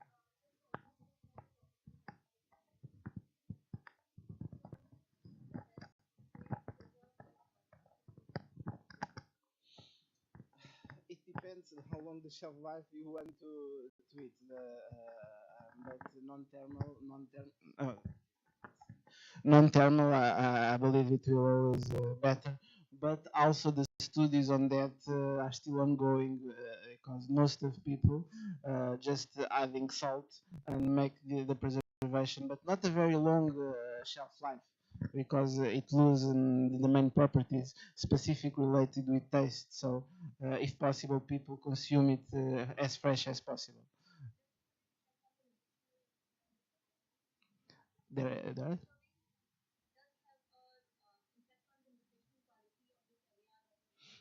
No, no, not. In principle, not so much impact on the nutritional quality. No, I think it. So, my last question is to related basically to is there any climatic condition that is specifically required to this sturgeon to grow? Yes, of course we are talking about very cold and very specific conditions of the water, very cold waters that must be reproduced then in the artificial environment, in the aquaculture, to reproduce. And this is always the biggest challenge when you want to create all the conditions for each fish species or for each animal to breeding, to reproduce them artificially, is to create the ideal conditions of their wildlife. And if you see where is the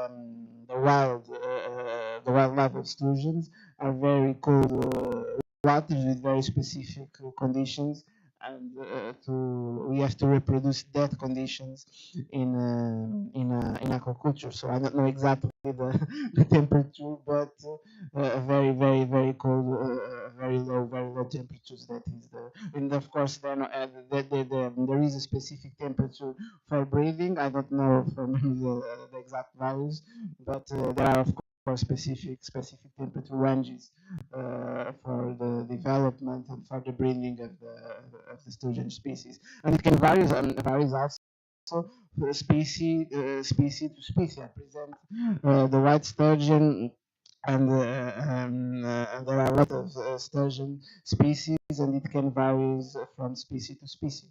So, of course, there are specific.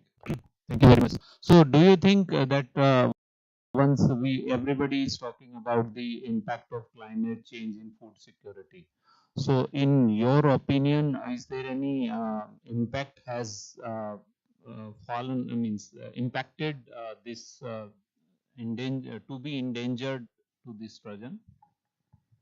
Yes, it can be, but the most impact, it's not, I believe it's not the climate change, it's the human being that is overfishing and destroying the habitat and go to the natural habitat of the sturgeon and catch them from the nature and to consume. That is the most critical point of the sturgeon and the reason why it is endangered. But of course, the climate change affects not only the sturgeon, but all of the living, all the life, all the living beings in the world, and can of course be one more factor that contributes to the decrease, but not the main. I believe that is not the main issue, and the main problem related to the extinction of sturgeon, the most probable extinction of the sturgeon, if nothing will change in the future.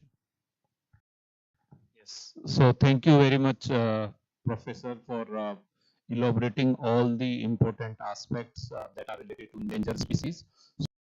So, of course, we all understand that there are some global impacts. That is one of the climate change is one of the factor. Other than that, you have discussed several aspects and nutritional point of view. So, is there any other question from audience side?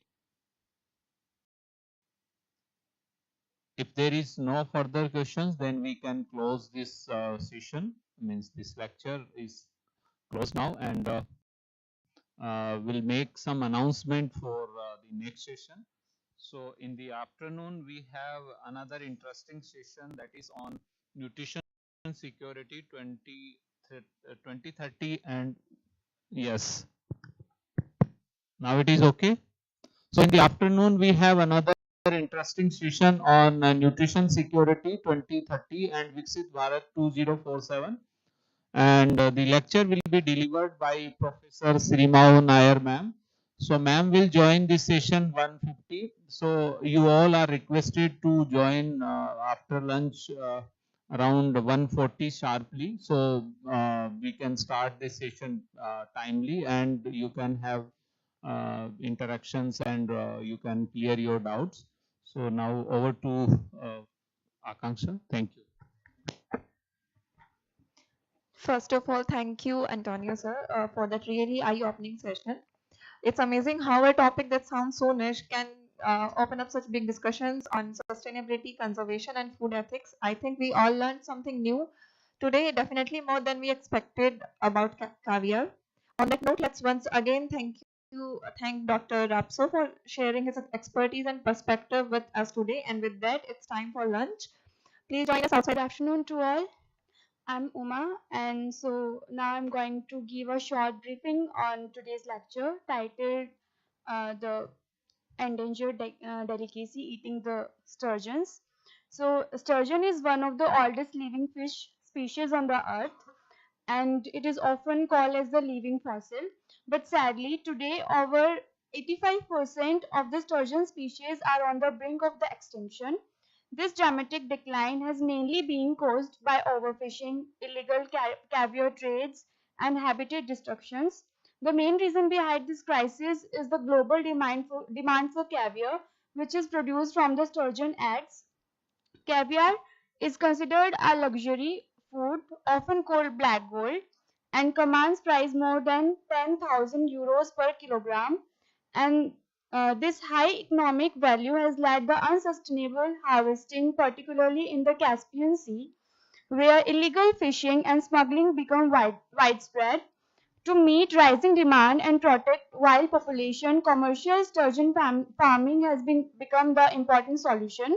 Today, aquaculture produces over 1 120,000 tons of the sturgeon meat and 700 tons of the caviar each year.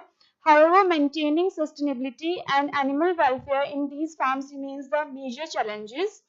From a nutritional perspective, sturgeon meat is rich in protein, essential fatty acids, vitamins, and minerals, making it all healthy, high quality food source. Researchers are even exploring its value in value added foods such as biscuits fortified with sturgeon fillet powder, which could help combat protein energy malnutrition. Another concern is product authenticity. Because of its high profit, fake or low quality caviar or meat are often sold as genuine. Therefore, rapid analytical techniques like spectroscopy are being developed to ensure the quality, traceability, and the consumer trust. Thanks.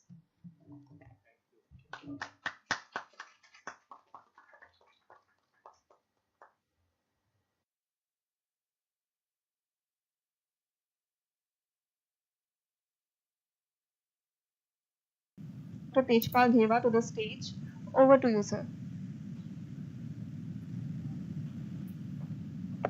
Thank you, Akanksha. So, good afternoon, everyone. It is my distinct honor and privilege to introduce a towering figure in the field of public health and nutrition and strategic leadership across national and international platforms. Her work has been instrumental in shaping large-scale multi-stakeholder initiative aimed at combating micronutrient deficiencies, anemia, and other pressing public health challenges in India and abroad.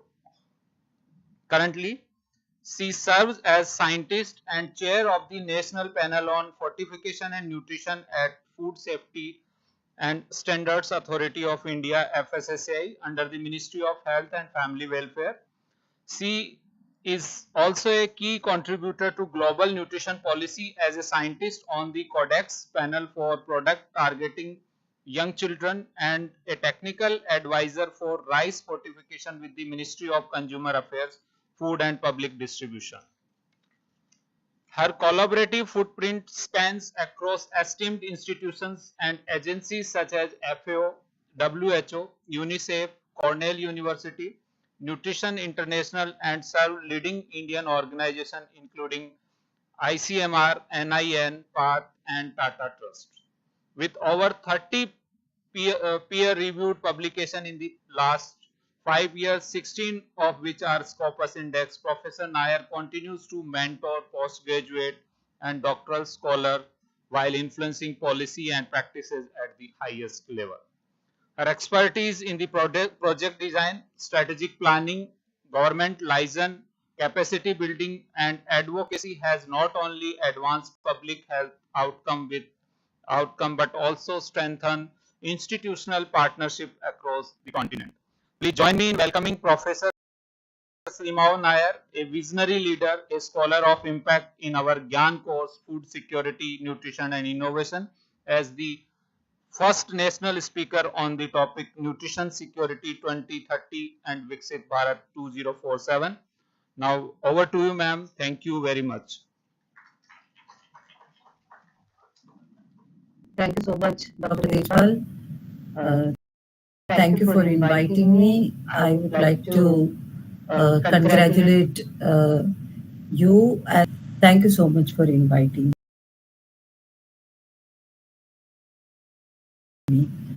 I think I would like to start the presentation. Sure.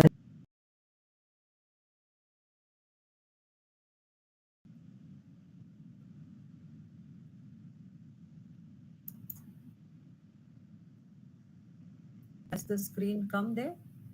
Showing? No?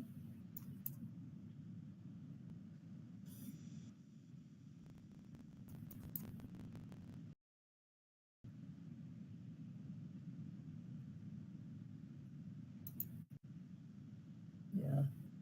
So I share. Yes. Okay. So I yes. Is the presentation visible? All right. Okay. Yeah. Thank you so much. Yeah.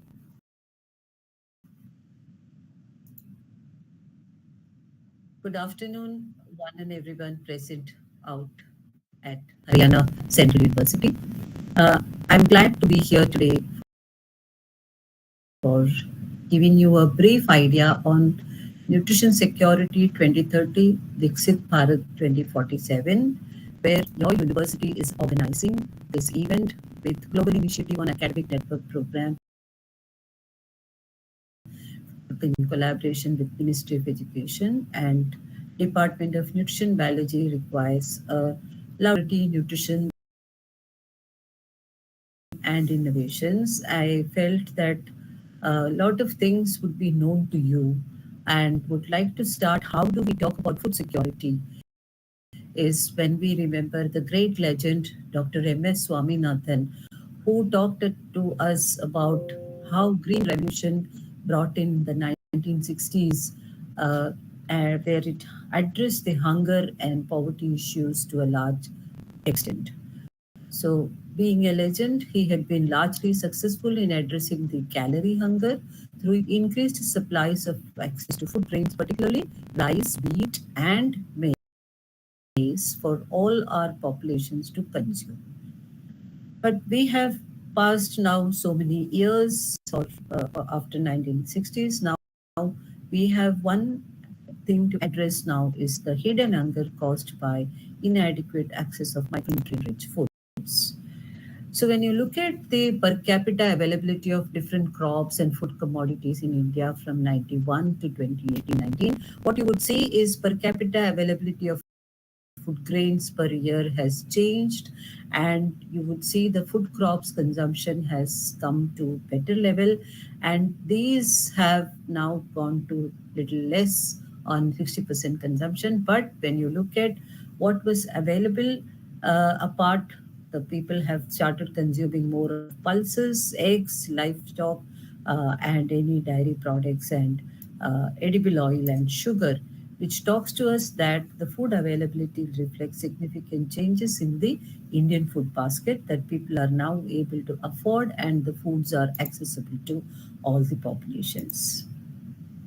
Coming from food grain security to diet diversification, we have now a National Food Security Act, which is passed to ensure food nutrition security through associated schemes and programs by the government. But however, these again have more focused on calorie feeding because we need to address calorie consumption, especially among the vulnerable populations. Therefore, we need to address more about the optimal nutrient intake. And if we have optimal nutrient intake across Indian states, a 1% increase in per capita income would be seen. So it is evident from these graphs and these calculations that the economic growth of a country reduces child undernutrition and mortality rate in India, with its impact being strongest in the incidence of stunting. We need to keep in mind India is not yet out of stunting, which is our nutrition indicator. Rockets, which we are making our own, we have launched the missions, and we are really moving very fast and trying to be globally government spending. So this has to go hand in hand. And the second is to increased income should result in augmenting the household than when we talk of regular intake of nutrients and optimal health. But we are now moving from food security to nutrition security and transforming food to enhance the supply of diversity and nutrient qualities. The supply of diversity and nutrient qualities, the dominant challenge for that is because that is talking of perfectly the macro micronutrients to be completely given, where we are billion children are every day having school feeding programs. Children are every day having school feeding program. We have Poshan Abhiyan, which is also known as PM Poshan program, where the nutrient security and the critical need, as I said, is optimal nutrition. So how do we say we have optimal nutrition? So how do we say we have optimal nutrition? So as feeding, we can prevent 13% of death, especially in children younger than 5 years of age. 13% of death, especially in children younger than 5 years of age. And if we really they can provide from breast milk. Complementary feeding will augment that energy from those nutrient which we will provide, because how when we train the mothers, we have village how when we train the mothers, we have village nutrition days where we call them and we give them the take home ration. We have to call them and we give them the take home ration. We have rasoi shows and we show them how to consume these products. So we expect approximately 130 grams where everyone enjoys the right to adequate food, interdependent on indivisible from all human rights and government approaches should be having the holistic approach, should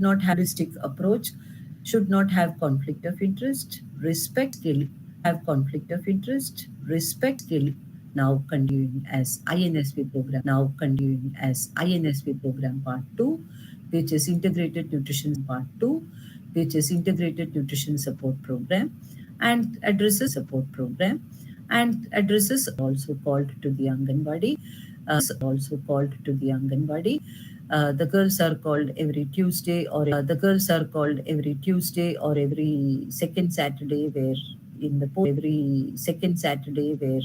the post known the major coordination and have effective coordination of policy implementation with various departments as well as child dietary elements and the average dietary intake. So the daily intake is something we have a policy by the NIM to have the covered in this program. So based on this, the nutritional norms which have been kept is to have calories as well as proteins, and the cost has been worked out. So with children, with the requirement of 12 to 15 grams of protein, the diet is 8 rupees. For a SAM child with 20 to 25, the diet is 12 rupees. Pregnant lactating mothers, 18 to 20 grams of protein, cost is 950. Adolescent girls, 9 rupees. So looking at this, it's just average 10 rupees by which we are addressing these inputs. The food components which are present here is rice. Rice, dal, oil, eggs. Wherever eggs are being consumed, we are giving them. For the children, we have Balamridam program and the eggs given additionally. And these are also as a kit program, nutrition kit given to the non-tribal areas and the tribal areas. What you see in the tribal areas, people cannot come and have access completely all the time. So therefore, we are giving them a little bit more things which they can consume, and they can take it to their places and consume 200 ml per day milk, which is to be given. So the accessibility issue is what has been addressed to the tribal areas, and depending upon what they consume and looking at their daily diet inputs, these programs are being worked out. I would like to give you certain state examples on what's happening across India. So we have the THR given. So the SAM child will get a THR over and above the hot cooked meal which is provided in the Anganwadi. And the government has fixed the beneficiary cost ratio based on calorie protein consumptions.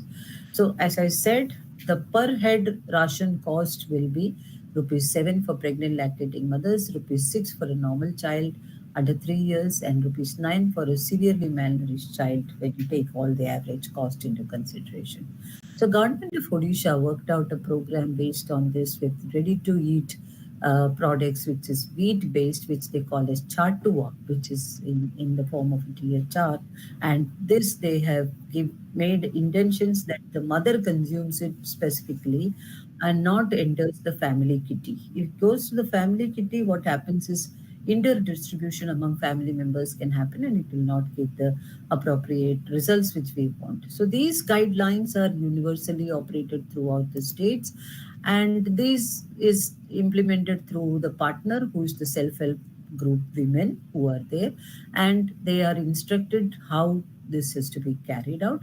So these are on for pregnant mother, lactating mother. These are on Wednesdays and Saturdays, and there is Rasi Laddu, which is prepared for a severely malnourished child, and for normal children, 2 boiled eggs on every Wednesday, Saturday is being given. So they are trying to address this whole concern, and this also helps us to have to address the 15% processing loss where we may have it the normal procedures which we follow our traditional procedures while cooking.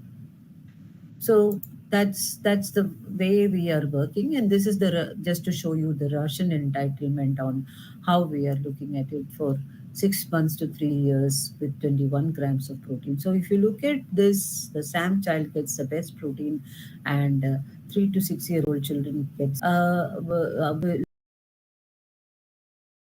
losses, the consumption pattern, the cost, the purchase, everything, and that's how this is being calculated.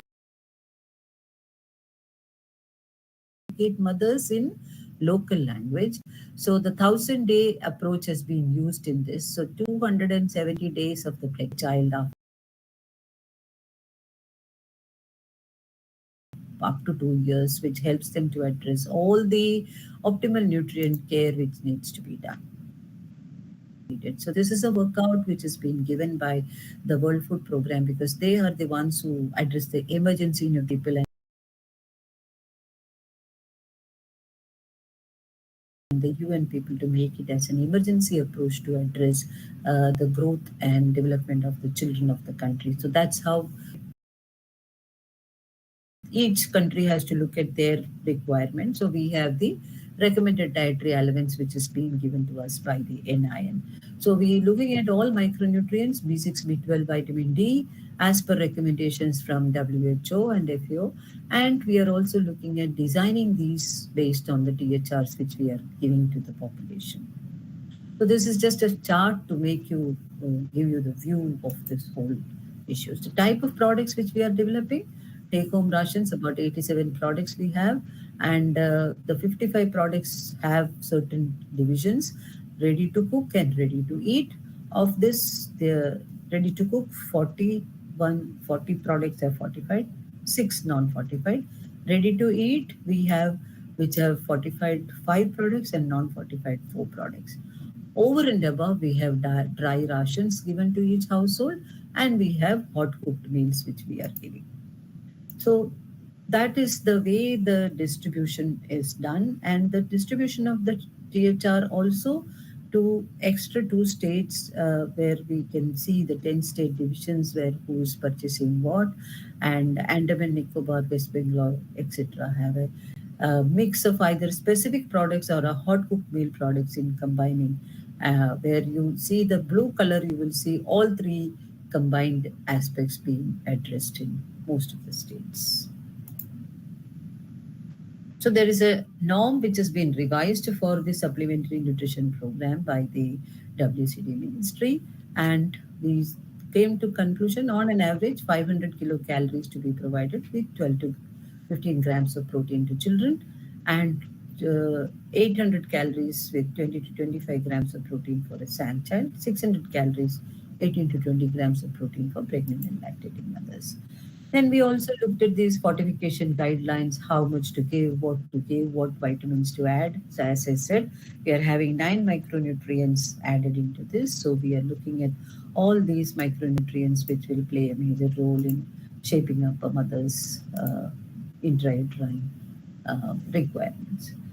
We have ideal composition of of the products, and we have worked out how much kilojoules would be per giving, what are the essential fatty acids, linoleic to alpha linoleic acid, how much fat should be added, should there be sugar or not, how much milk to be given, are they good and can they be stored or not, etc. By making various the existing THR is that we have no specific data available on exact composition, but we are making these products. We have RTC and RTE products, both which are required for norms of energy, protein, and vegetable oil added as the main source of fat. 3 had ghee. 15 rations had no fat, while data was not available to have sugar. And no data was available for 9 type of functions which were there. So this just gives us what are the kind of consumption. So mixed pulses, rice, mixed pulses. If you see here, it's little lesser. So we just wanted to understand what is coming out of this and how are people consuming this. So the energy from macronutrients, total 38 of the 41 products gave us 0.8 kilocalories, with average energy contribution from carbohydrates was 64%. Energy contribution from protein from the 31 products, 6 products did not comply, and the energy from protein, which is from fat, which is about 22%, and 48.5% was from Meghalaya, and that was by the addition of milk powder into the THR.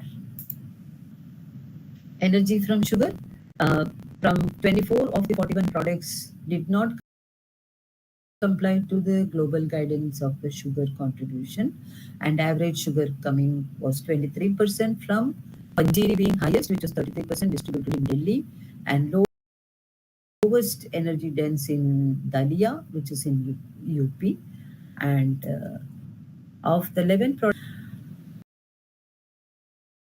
So that's about certain aspects. And Gujarat introduced something called as e-Mamta cards, and they looked at how people are consuming, especially in Limkeda, Dahod, and Jalod. These are tribal districts, very far off to reach. A survey was done on 360 mothers with pre-tested questionnaires, and 94% of the mothers did not know what are these packets. They didn't know what was a balbok, but they were carrying it and giving. They had no idea what was that, but they were giving, consuming sometimes. And 264 of them received the bulk book, that is 60% of them received less than 7 packets, and 47% reported they did not like the taste. 80% said therefore they gave it to livestock. So the input which the government is doing is not being used very well, and therefore now a lot of actions have been carried out for addressing these concerns and issues. And we wanted to understand that this be taken very seriously, and the government has been informed about it. Then we looked at consumption and awareness. So Sukdi, Sira, Upma were consumption, where people said average 60%, 80 to 60% of people said it was good of taste. And there was a final lookout done where Sukdi by 15%, Sira by 12%, Upma by 12% were consumed exclusively. And some also did not like the taste, so they said they gave it to the cattle. No mothers were. I'm moving then from the take-home rations to the global rice fortification. That's where the government said that let's give at least one time fortified rice to all our populations, where everybody would definitely in India consume at any given point of time one meal which will have at least 100 grams to who had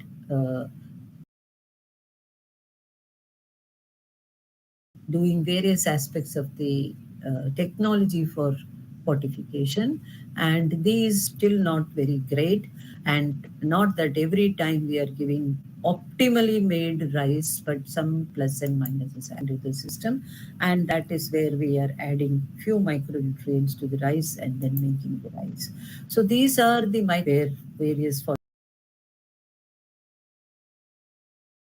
consumed and micronutrients are being addressed. So we got cognitive abilities in Karnataka, where these results are also seen. And 8:1 was the benefit to cost ratio approached, where we looked at benefits of fortification program. So looking at all this, Niti Aayog made certain good practices which has been done in across the states. So they had this take-home ration analysis done. So they made documents on procurement, on production. So procurement through various governments who are procuring it, and production, decentralized production each state can make. So Kerala has Amrutam Nutri-Bakes. Odisha, through women self-help groups, are making Chatua as a product. Karnataka is using Mahila Supplementary Food Production Centers and women self-help groups to address these issues and concerns. So multiple processes happening to address the nutrient insufficiency or the gap which is seen between the food and nutrition security across the country. So what we look at when we look at an Anganwadi, they visit the women and children once in 15 days and check whether they are taking the rations regular, are they taking medicines regular, are they addressing the malnourishment, etc. So it's a big program. Always we will see some drawbacks and some things not happening in the program, but overall, I would like to say the programs are performing quite well. So now I would like to, since you also have certain innovations in your curriculum and in your idea, I would like to move to the innovations which we are looking at. So the countermeasures are by the government to have the innovations where in Poshan Abhiyan we wanted to address low birth weight, undernutrition, etc. And we considered millets as a greater option to address universal malnutrition system because they are rich in fiber and mineral content. Government allowed a big announcement of millet mission in the UN World Food Program. So we also then looked at greenhouse emissions, and the government felt that food innovation needs to be very cost effective. Rich dietary products should be consumed. Foods like egg, meat, fish, etc. do offer more of proteins and are essential nutrients. But India, a majority vegetarian country, animal protein sources are not a dietary option. So we also have conversely the animal agriculture, which includes poultry farming, which is responsible for 18% of the greenhouse emission. So India looks more on paddy and wheat cultivation, and that's where these greenhouse emissions are impacted.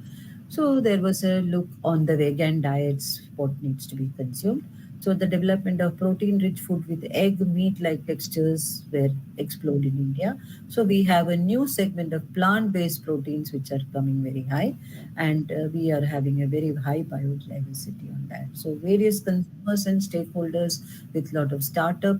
This is being tried now as bridging nutrition gap so as to reduce the carbon footprints, and we are having a lot of innovations on this. So the Central Rural Development Technology Division in IIT Delhi has an innovation which is called as UNDP Accelerated Lab, which is being developed as a new sustainable dietary option. We're working with the team with Dr. Krishnan and Dr. Kavya who are there.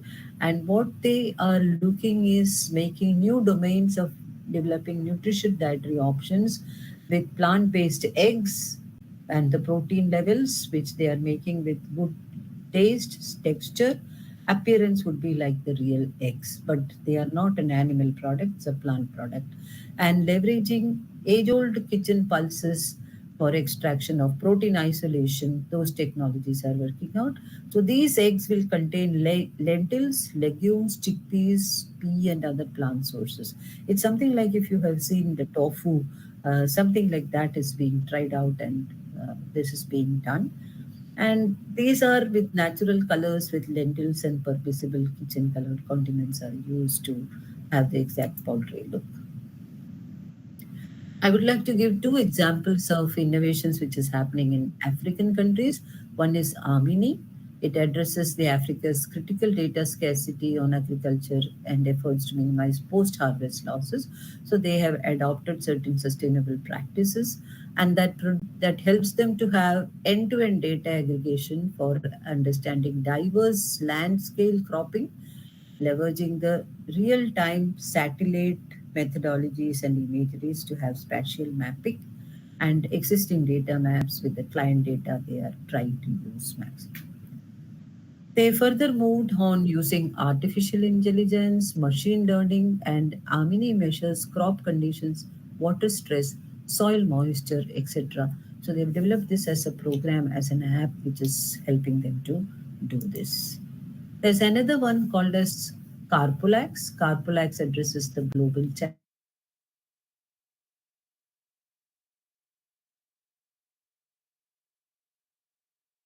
of overconsumption of plastic. Certain sachets containing polymers which diminish the natural degradation of foods, and that is by having the enzyme being released, which is phospholipase, and adding the sachet to a box of fruit helps the fruit to stay fresh and longer and maintains the nutrient quality up to 33 days post harvest, and that is a big ratio which is being practiced in Uganda, and these people have patented this technology.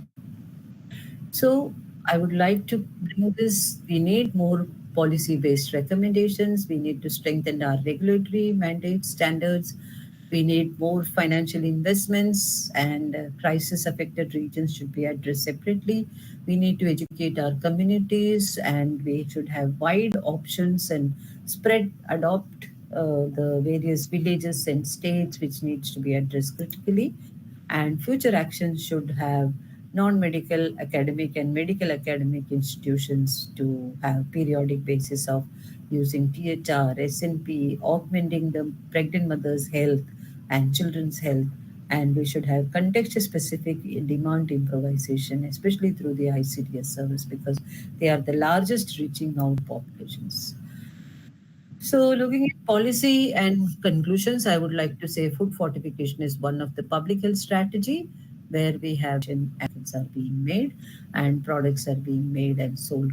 This is just a picture to show you how the African countries are developing a new program on their mobile apps and getting all immediate information. These are farmers who are working on it. So, Africa has 9 innovations.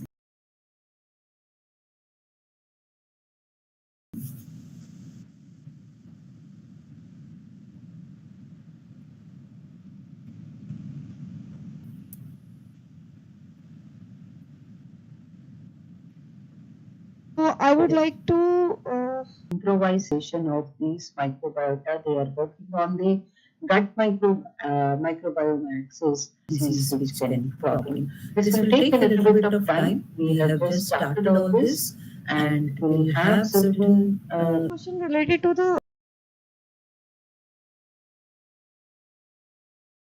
vegan diet. What is the impact, long-term impact of vegan diet on bone health? bone health. Definitely, will need a good amount of calcium. But with a lot of technologies, people would start studying and some results would really come up. So we are also looking forward to listening to all that.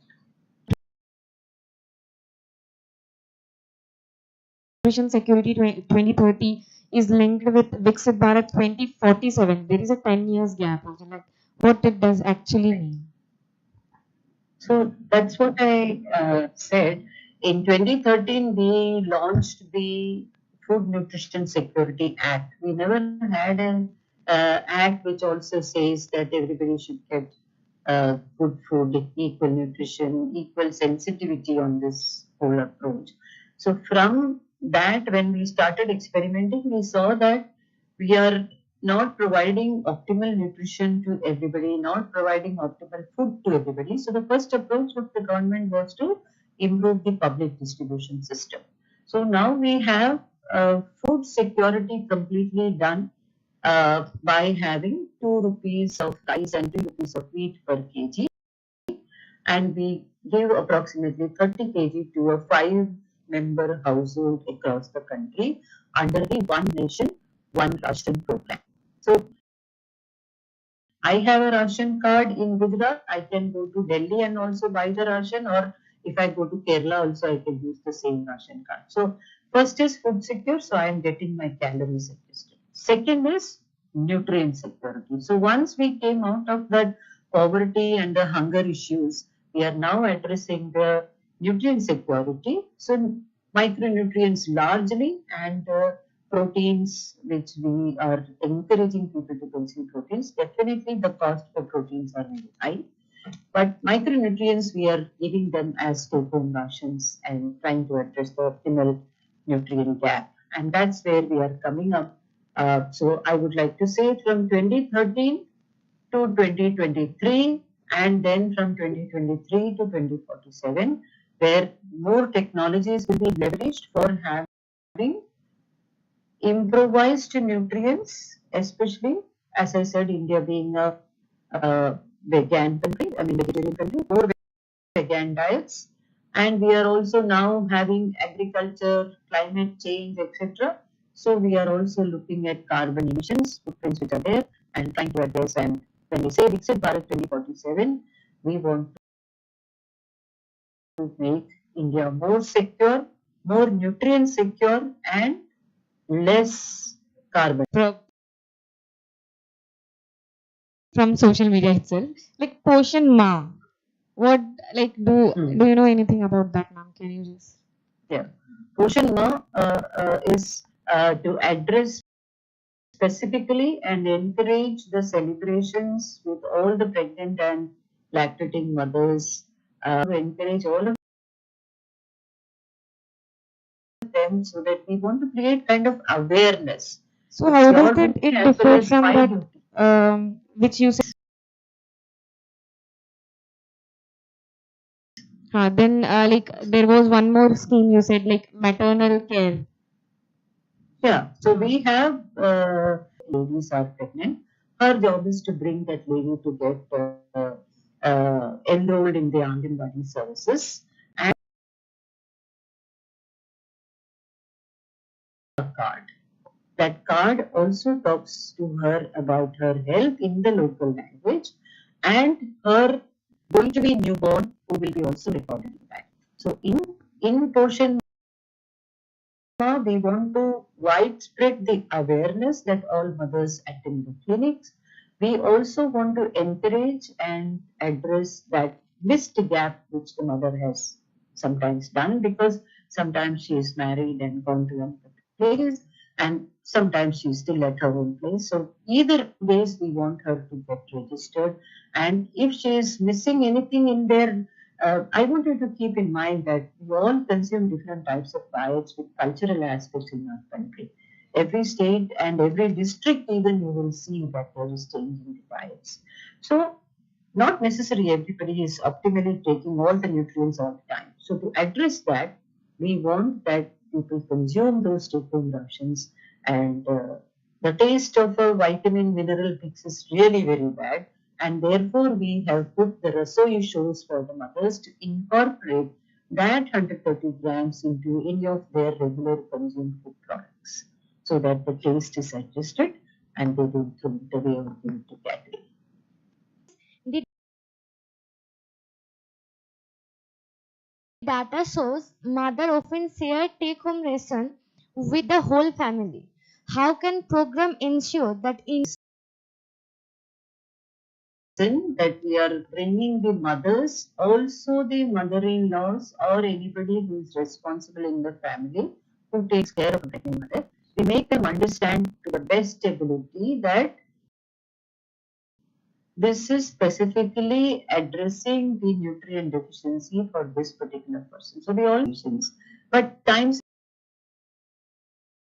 have changed. We are living a stressed life now with more of emissions around us and climate tell for the child's benefit.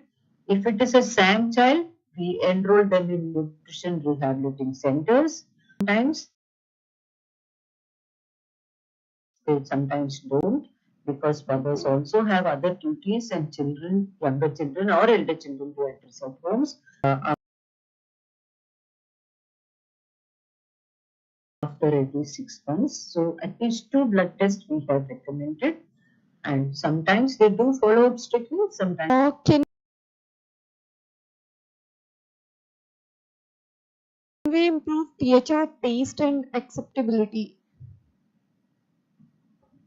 THR taste and acceptability has been tried in various states. That is where I gave you those food products. We developed 41 food products across India, and that has been tested. I mean, it's all locally made, okay? So, east, west, north, south has various aspects of consumption, and that's where we have addressed that. So, these 41 products which we made are widely acceptable. Okay. Ma'am, so far, which state has the best THR model? We cannot say that who consumes best THR. I need to look at the database to answer this, but I think I am seeing a lot of improvisations in Kerala, Tamil Nadu, Karnataka, Andhra too. That they really do not care for it. It's based on the consumption. We are encouraging the mothers to consume them. And we are making that as the THR, we are on Saturdays and Tuesdays. Because depending upon their school curriculum, we also have dropout girls. 2047 goals.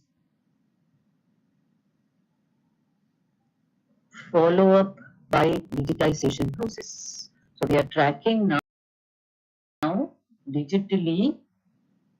So I would like to say, if you have observed the ration shop, the message in this particular train, your food grains are going to come. That message, as soon as returns are arrived, the district supply officer puts it to the village FPOs that this has arrived, and on this particular day, this truck with this material will reach your place. Once that enters the district, the village supply officers get it. The village committee has the message. The village committee gets the message. The household gets the message that this is your time and this is your ration which has arrived. So, suppose if I am in the digital system, so in the next supply, I will get only 99, I will not get 100. So, we will show you the SMS which comes. Ma'am, this is based on distribution part. How we can reduce the nutrition? I will make public health field programs, group the students, first teach them in the class with the field. We will find difficulties in the early times, but we will learn how to move it across. So the children also, we analyze the data, will come to know what is true and what is not. Ma'am, I have one suggestion related to this, like that we can train them, or we can assign one nutritionist over there, so who can turn wise, they go to different villages and they do record all these informations. So all that what we are speaking is from according to nation, all over the nation, how we can standardize it. THR, ma'am. Correct. Nutrient needs to be addressed more in the specific state. So we give that option to the state iodization. So we have been fortifying the salt since last from from 2006, it's been to northern states and western places. Based on that, this calculation has been adjusted. Now, we are making salt at 26 ppm. So, we need to revisit the fortification program every nutrient.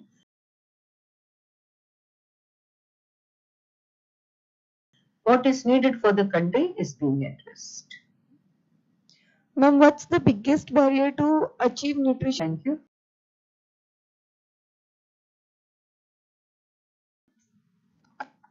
Any more questions? Yes, ma'am.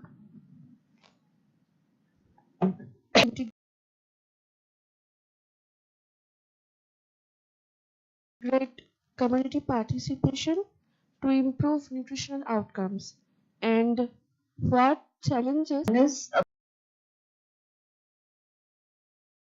pregnant mother does not want to attend the public health center in a village. If take home ration in the proportion which is being taught to them, but she is ready to go and take accept that when we don't consume that in the right proportions, in the right manner.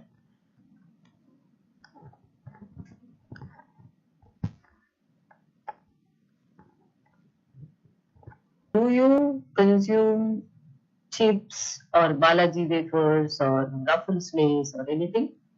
Do you? Including me, I also have the habit of munching sometimes, watching TV, having movies. So, some other munchies which is our habit, food habit. So, we are trying with all the national institutions, portion mixed and coming out. So, there's a lot of work which is being done on that because it's not very easy to shift cost effectiveness. Okay, Does ma'am. that answer? Thank you, ma'am. Okay. Take by every single person. So if I ask you, done. And for ease of convenience and also for ease of consumption, all the time optimal nutrient. So if in a large population, when we have population who are very vulnerable, we give them the take-home ration acid twice a week, 2 tablets, maybe a gap of 4 days each. Will you do it? But nobody cares. So that is where we are not reaching that optimal nutrient target. Is it enough? Is it enough without eating vegetable, meat, eggs? No, no. So Thank you, ma'am.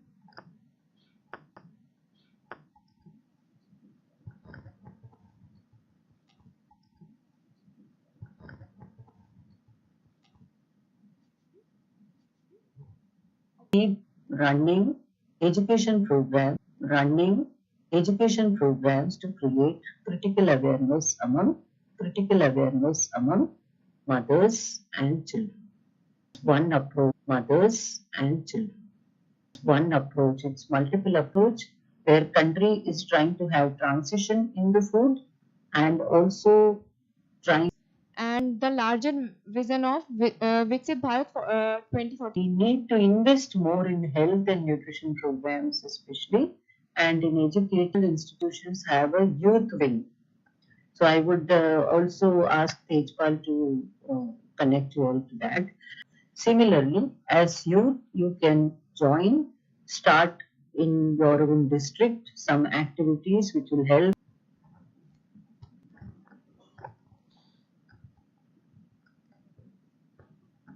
Hello, ma'am. Lot of issues on culture, on implications from religion, etc. To extract protein from the plant products and use them. You heard about tofu. I'm giving you one example which is very easy for you to understand. So tofu is nothing, it is bean curd.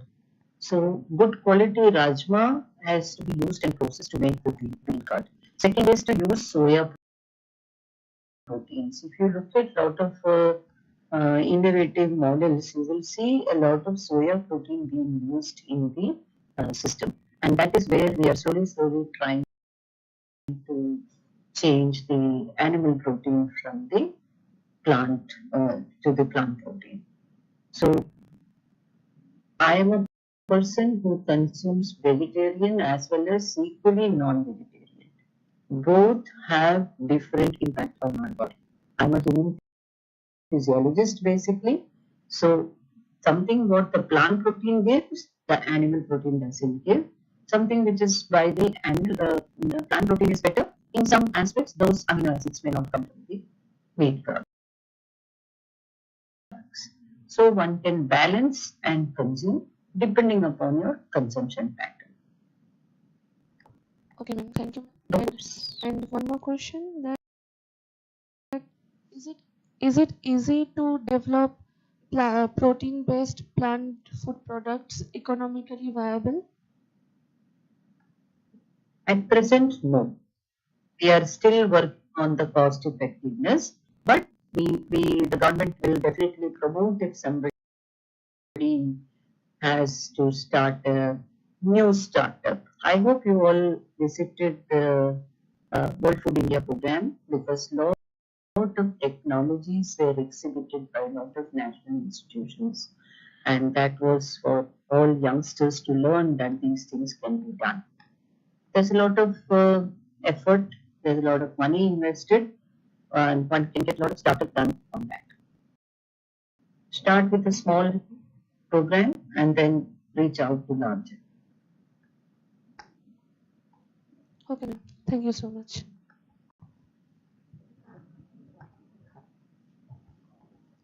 Good afternoon, ma'am. I would like to ask, as you mentioned that a plant protein and animal protein will have different effects on your physiology. So if now there are a lot of protein in the market, like whey protein, vegan whey protein, and they claim that the amino acid profile is similar to the whey protein. So if the amino acid profile is same from the plant protein and animal protein, will they still have different effect on the body? To me, yes, but I have not worked on it to see anything. The impact of something on an animal cell is different from the impact on a plant cell. But when we want to one planet, one health, when we want to keep our planet moving in the right direction, because we have misused the resources of our planet, then if we have to shift from animal protein to plant protein, then that is a greater call which we are called to, and we need to address that. So definitely there will be some changes which will. Okay, ma'am. Thank you. So some new nutrigenomics people. Life, is it safe? You don't have to take it all your life. Your supplementary nutrition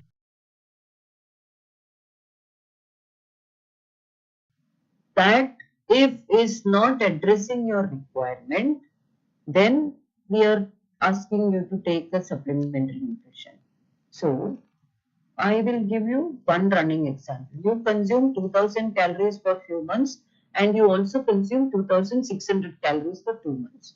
See how best your performances are, and you will understand that you are not falling ill when your nutrient intake went higher, and even if you fall ill, you will recover faster. Okay, ma'am. So that's how you will find out what works for you. That's why I would say it is personalized. So supplementary nutrition is a program to address the immediate need and the two-year gap time which a mother would be there, or for an adolescent who is a school dropout from the age of 14 to 17 or 18, we want her to take that so that she will not deliver a stunted child. Okay, ma'am. Thank you.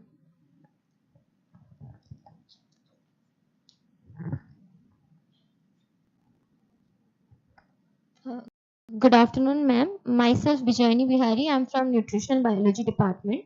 So, ma'am, I'm from Odisha and I've seen it in many villages that many mothers doesn't know how much THR they should supposed to get, and they generally, distribute it among their family members. So, shouldn't government do something to aware them that how much nutrition, how much amount they should get, and how much amount they should eat from the THR? Only the government should create the awareness. Are we not also responsible to talk to our own neighborhoods? I often go to villages whenever I am getting time, and I would go just check and talk to mothers, find out are they aware? Do they get everything? How many of you have seen a ration card and helped somebody? On the left hand side of the ration, there is a number which you can dial. And many times when we dial, nobody picks it up. But after 1 or 2 days, somebody will call you back. It is a system generated call. And we are supposed to answer because हमने एक सुविधा create किया है. तो वो सुविधा के बारे में लोगों को बताओ और ये भी मॉनिटर कर लो कि ये रेगुलर हो रहा है कि नहीं. The ड्रॉबैक में भी गवर्नमेंट सिस्टम्स में जब प्रोक्योरमेंट कर रहे हैं क्वालिटी मैटर्स, तो we call it as procurement system L1. So that sometimes affects the quality. So we also give the recommendation to government that please improve family to be discouraged. And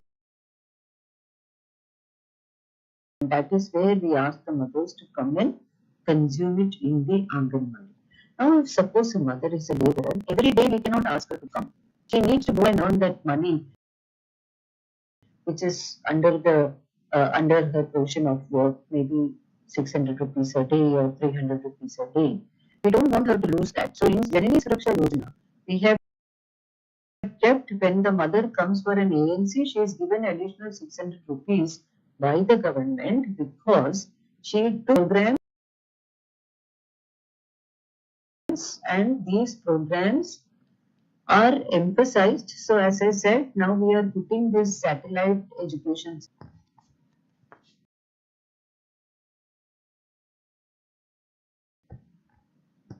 Ma'am, like in Karnataka, like basically I'm from Kerala, but I stay in Karnataka. So there is like a scheme, Anna Bhagya Yojana scheme, through which rather than getting THR, they provide like per person extra 5 kgs. They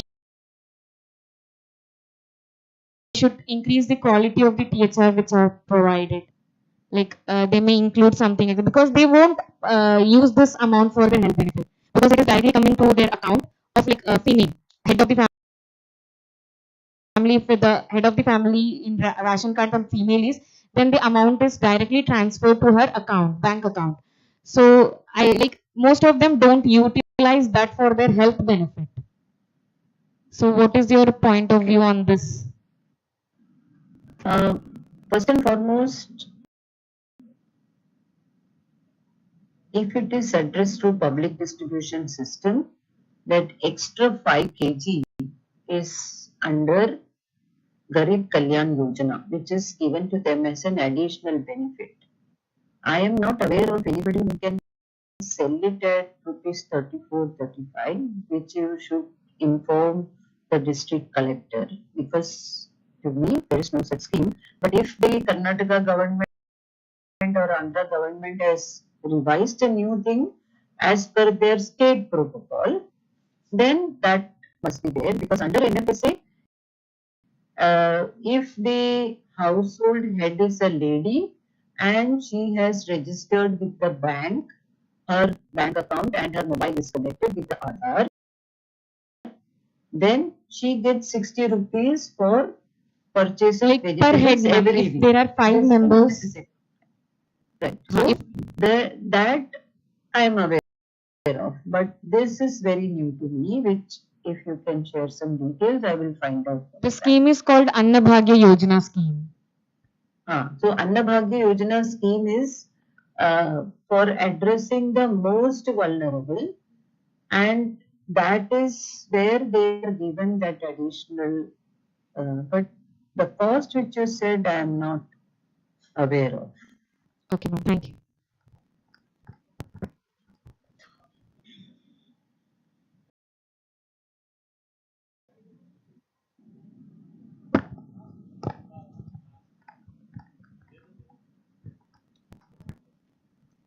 Okay, ma'am.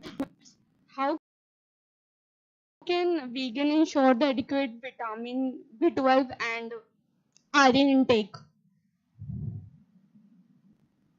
Can you please repeat the question? It was not clear to me. How can vegan ensure adequate amount of vitamin B12 and iron intake? Yeah, just give me 1 second. I would like to pick up the call. I'm muting myself for 1 minute.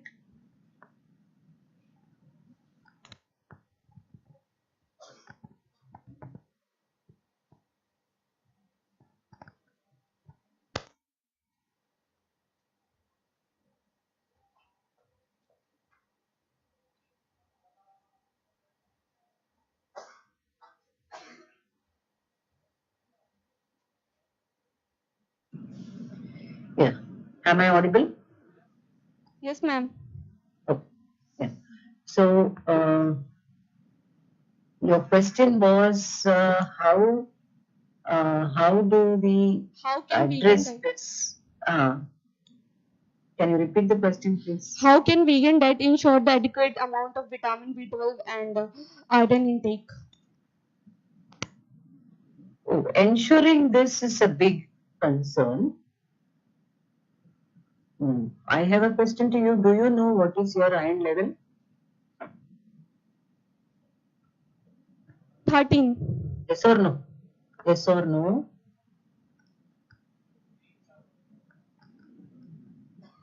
Or to all the youngsters who are sitting there, how often do you check your own iron levels? Or my other question is, when you are tired, what do you do? Any answers?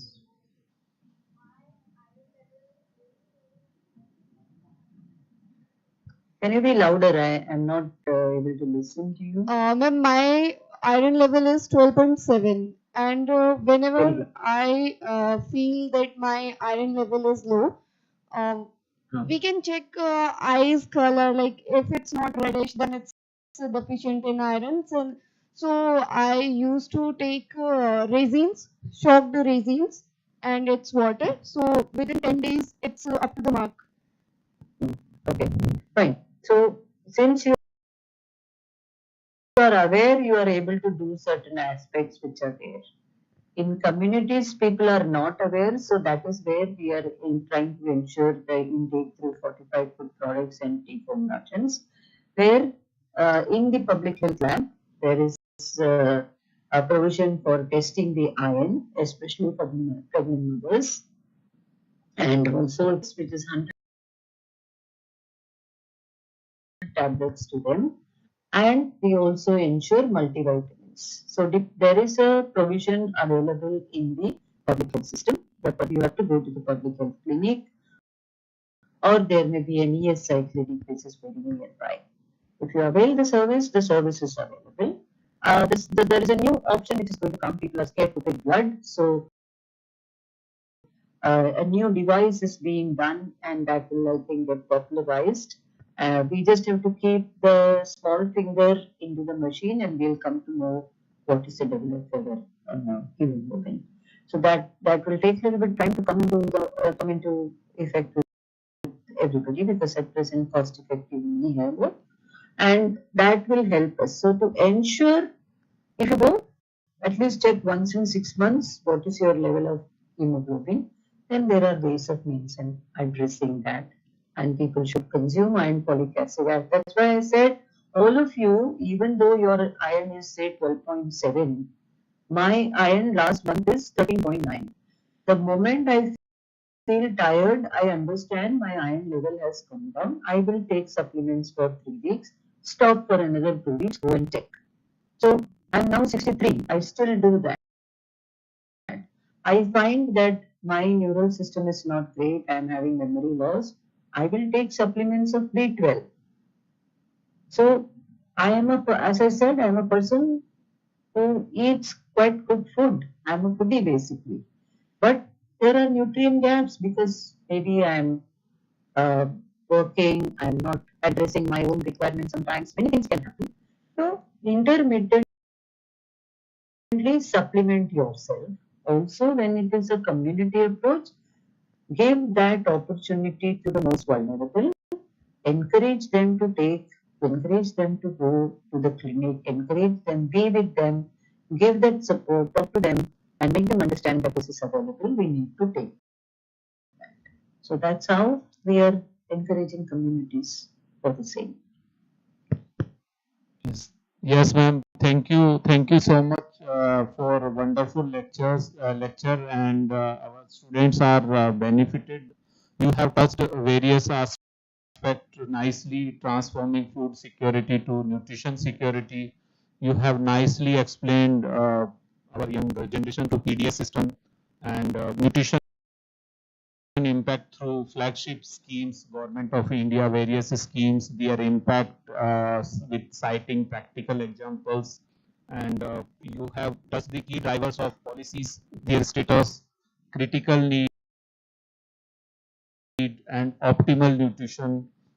You have discussed feeding practices, implementation partners, supplementation programs, and mapping the THR and critical challenges also. And you have cited some examples also. And you have compared with ICDS norms with the THR also, and fortification guidelines, energy practices, applications, global rice fortification programs, and you have mentioned some innovative techniques and policy-based recommendations also. So I think this is a huge knowledge addition to our participants, and we are appreciating and we are thankful to you for your time and giving delivering wonderful lectures to our GIAN participants and so once again, ma'am, thank you so much for your time and efforts in designing slides, ma'am. Thank you, ma'am. Thank you. Thank you. Thank you very much. Thank you very much. God bless all. Thank you, ma'am. And next time, ma'am, we will request to please be in person in Central University of Haryana as per. Thank you.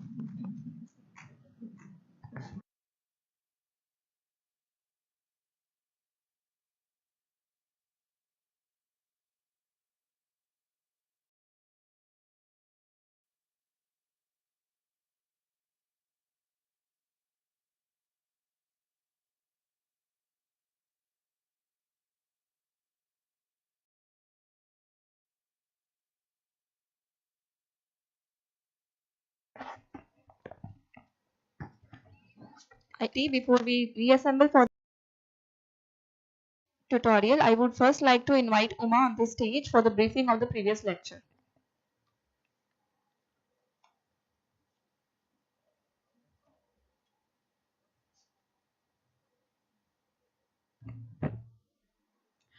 Good evening to all. I am Uma, and so now I'm going to give a short briefing of the previous lecture titled Nutrition Security 2030 and Vikasit Bharat 2047, which highlighted how India has moved from focusing on the food security to ensure the true nutrition security, while the Green Revolution helped us overcome calorie hunger, hidden hunger. The lack of essential vitamins and minerals still affects a large part of our population. The focus now is on improving the quality of our diets, not just the quantity.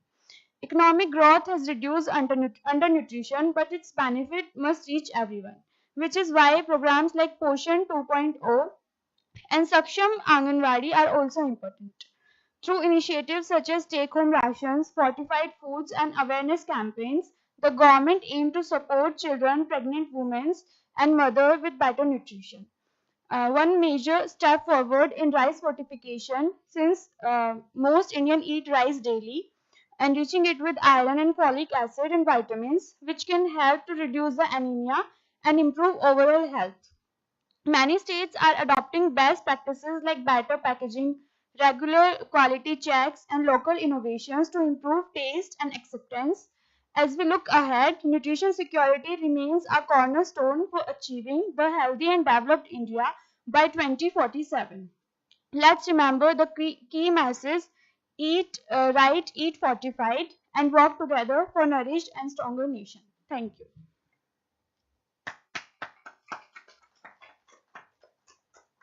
Thank you, Uma. After three insightful lectures, we now move on to a more interactive part of today's schedule, a classroom discussion on current dietary guidelines worldwide and their role in sustainability and adequate nutrition by Dr. Rapso.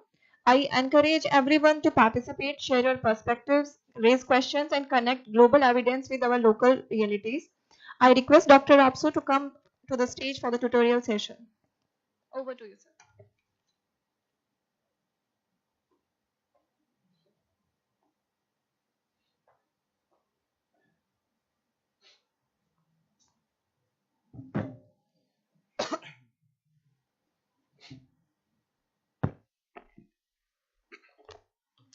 So, good afternoon to everyone.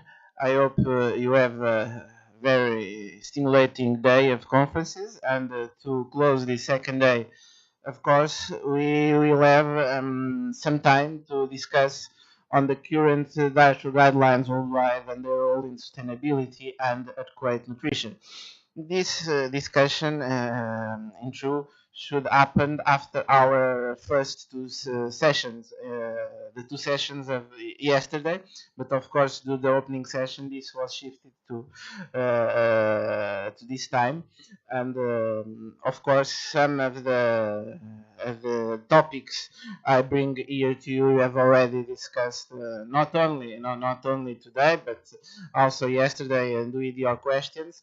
However, we will have this extra time to have further discussions as you wish with me, and also between you. Please feel free to ask and to interact with me. So anyway, I bring some key ideas regarding this, and of course, please let me know what's your opinion, if you agree, if you disagree, and let's discuss to end this day in the best way possible.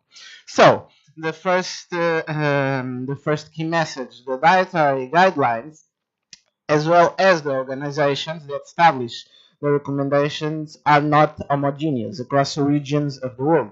I think this we have already discussed and mentioned, not only across today but also yesterday.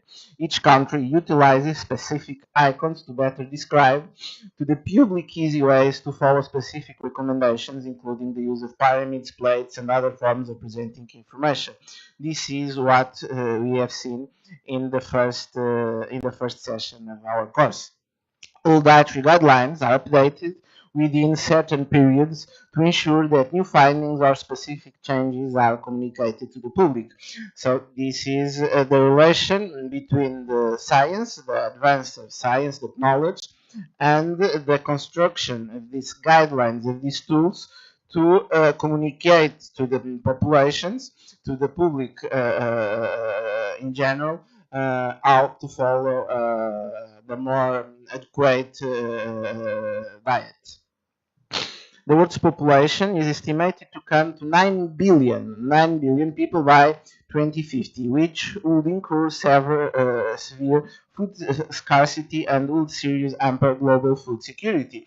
This is a main problem, an issue that we must think, because the world population doesn't stop to increase, and the natural resources we have are limited. So we have to find some strategies to feed these people. Or the other possibility is to stop the growing population, but that maybe it's not so easy. So we have an increasing, an unstoppable increasing population worldwide. So we have to think on strategy, on ways to give them this food security.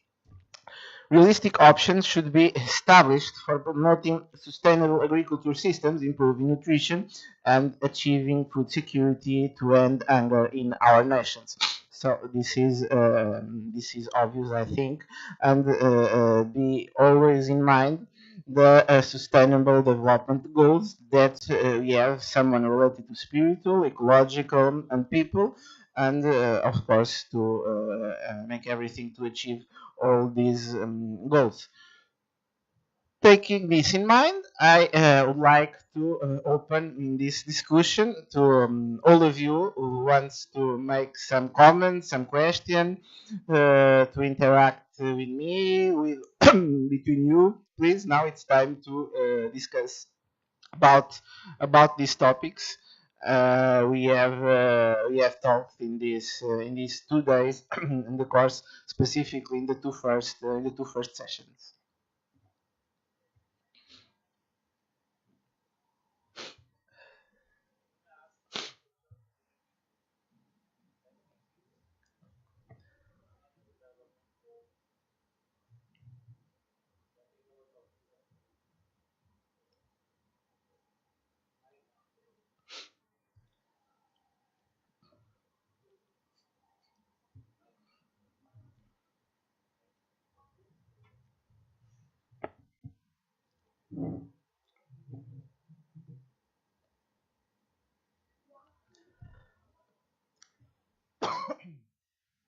The micro, yeah.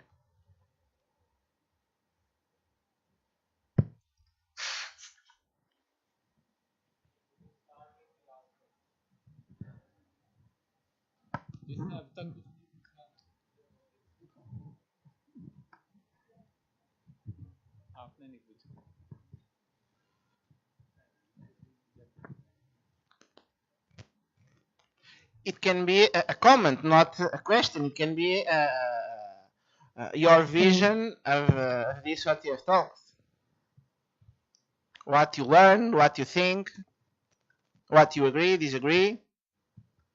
Good Please feel afternoon, free sir. to have your feedback. Yes, good afternoon. Sir, my question is, what are the main objectives of dietary guidelines released by different countries?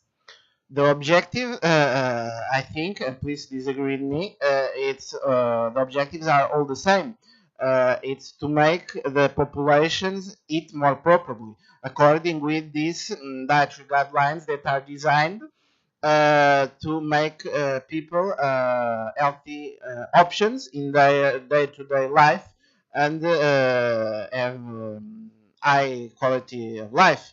And this, of course, differs from region to region because the food and the culture is also different. What we are accustomed to eat, for example, here in India, are some different from other parts of the world.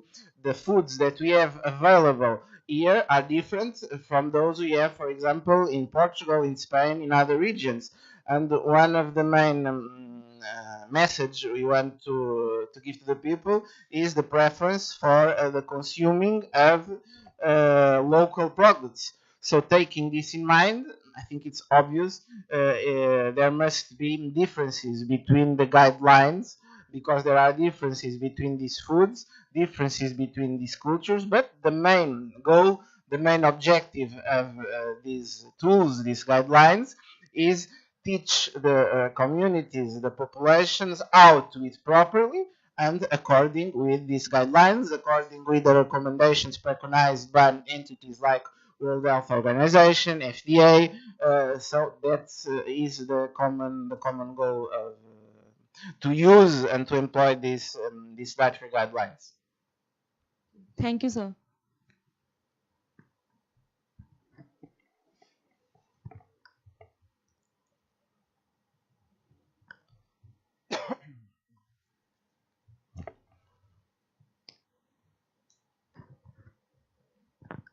Hello. Good evening, sir. Good evening. So my question is that, what is your point of view in this detox diet, detox diet and juice cleanse toxins, flush out toxins? About this article or which article? I mean that the diet that is a detox diet that we use for weight loss. Is it a, what's your point of view on that topic? The diet for weight loss. Yes, detox diet, detox.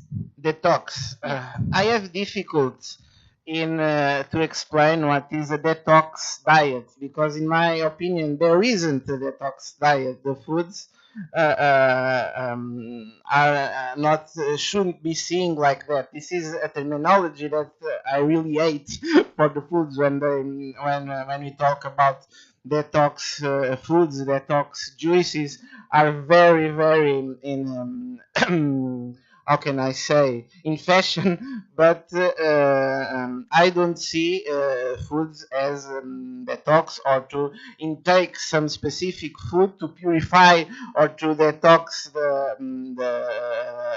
the body, our organism. Of course, we have some specific foods that help in our digestion that you have already studied. You have the probiotics that empower our microbiota, but give that power, the foods, and namely the foods as the detox power. I have difficulties to make that name. And what is a detox diet? I don't know what is a detox diet. Basically, sir, the diet in which we reduce, basically juices are present, basically nourishment juice, and we do a fasting, like 8 hour fasting properly, and then we have to live on liquid diet basically. Yes, but if you will only take your diet with that juice, probably, of course, it depends what the content of the juice is, and we have to see, analyze in detail what are the juices, but probably you have another kind of deficiencies, okay? If you can detoxify, as you call, from some things, maybe you have some problems with other elements. So you have to analyze the diet as a whole, and we must be careful. We must be careful, especially when communicate to the population, and when we communicate to the population as a detoxifying food or detoxifying diet, the message can be not very well interpreted by the population. So that's one of the reasons I don't really like I don't really like that terminology. Of course, some of that elements of that juices of that food can be good options to be incorporated in a diet, for example, to lose weight or with any specific goal. But call them as detoxifying or detoxifying power, in my opinion, it's too much. It's too So much. as I previously working as a company where I give the detox day, like full day as a detox day, where I plan something full liquid diet, and I see the results by doing this. The patient lose their weight. Yes, but detoxifying, what is the meaning of detoxifying? Eliminate toxins. And the foods really can is another topic that should deserve our attention. But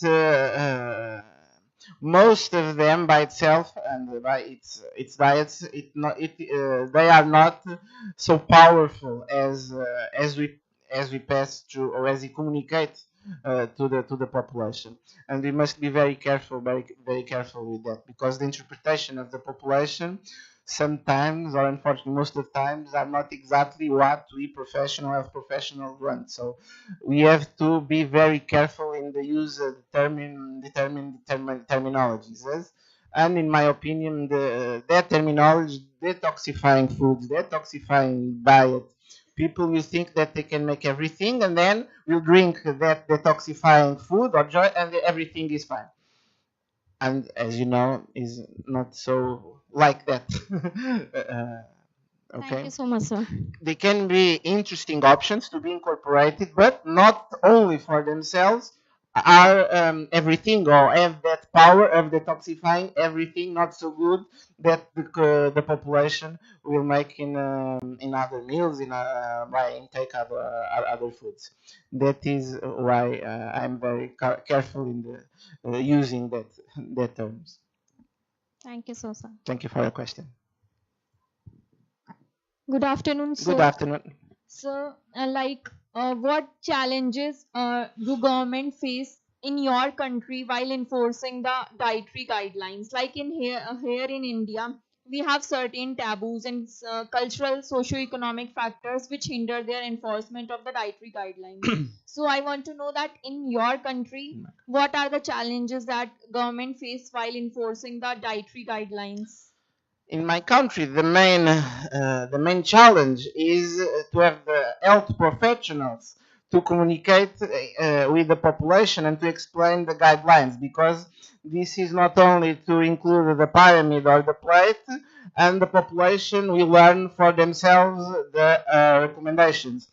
It is very important to have since the school, the children, to be explained from, of course, someone that has the specific information on that, how to learn what is preconized in these guidelines. That is very important. The health professionals being close to the communities to learn this. And of course, I believe that in your country you have biggest challenge, because of course it's a bigger bigger country, have more different cultures. The challenge, I believe, it's even bigger. In Portugal, we use the Mediterranean diet pyramid and also the plate, similar to my plate but more complete.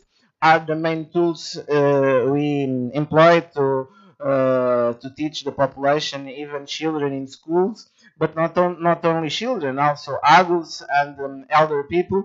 It is important to have these sessions with them. But the main problem is to have the health professionals in the great number close to the populations to make this bridge between the knowledge and the populations, to pass this message, communicate this message in the right way to the populations. Thank you, sir. This is the biggest challenge I find.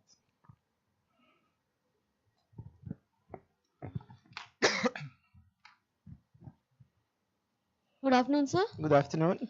Sir, in India, when we grow crops, it require a lot of resources such as power for irrigation and land for growing crops. So, how could we make the agriculture system sustainable? How can I make the agriculture system sustainable? Regarding the what? The irrigation? Sir, a lot of electricity is required for irrigating the fields, and a lot of land is required for crops. So, how can we make agriculture system sustainable? That we get a good amount of crops also, and less amount of resources are required to produce them. And what is the relation? I understand what are you saying, but I'm just trying to understand what is the question. So, like for growing crops, we Yes. require power to irrigate the fields, like motors to irrigate the fields. So that require a lot of energy to do, and Yes. it creates pollution also. Like Yes. fuel create pollution. So how can we create the agriculture system more sustainable? Alternative sources of energy. That it's why we are working on renewable sources of energy. That is also another hot topic today. But I was trying to understand what was the relationship between your question and the dietary guidelines. Of course, you have to think. You have to think on that, because if we need a lot of energy, and that is not related with we are talking here with sustainability. So this is one of the challenges, to find alternative sources of energy. Of course, we have to think on that, and it is related with sustainability. That is true. That is true. I agree. Thank you, sir. So my question was about Uh, fortification and supplementation. So which one is best and why? It depends on the situation. It depends on the situation. Fortification for a mass, as we have the explanation in the previous session, we have to think is that not for itself. Neither fortification or supplementation can substitute or can replace a normal diet. They are for specific situations and with a specific goal, and must be analyzed in each context. I think that the previous session we have that clarification, especially regarding the But fortification. we have supplementation for many more things rather than having biofortification or fortification for other things. Yes. Why we are not going in this field ahead? Like why we are not doing fortification for vitamin D and rest everything? Because perhaps it's not needed. We have to think that a normal, we are talking, when we talk about dietary guidelines, we are talking about healthy people that have access to all the foods. We just are here to learning people how to make their choices regarding food healthier. Okay, so these guidelines, this is one of the main important message and key points I want to pass to you, is this is not for diseases, this is not for people that any special requirement, this is for healthy population. When you are talking for some specific groups, even for pregnant women, even for children in some age or that suffer from any specific disease, that is different and they are not in this frame. Okay, this is for healthy people. Of course, food supplementation is very, very important, and also biofortification, fortification in some specific context, specific situations. Okay, and for example, the pregnant women, it's very important to folic acid, but they are not inside here in these guidelines. Okay, this is very important to be noted when we are talking about dietary guidelines, and these tools are directed to healthy population, general population, okay? And not that specific cases, of course, which deserve our attention and our analysis, but it depends from region to region, country to country, group by each group of the population, and of course, after that analysis, we see if we have to, because naturally we don't need food supplementation or fortification if we are healthy. If we make healthier food choices according to these guidelines, we don't need food supplementation. We don't need fortification.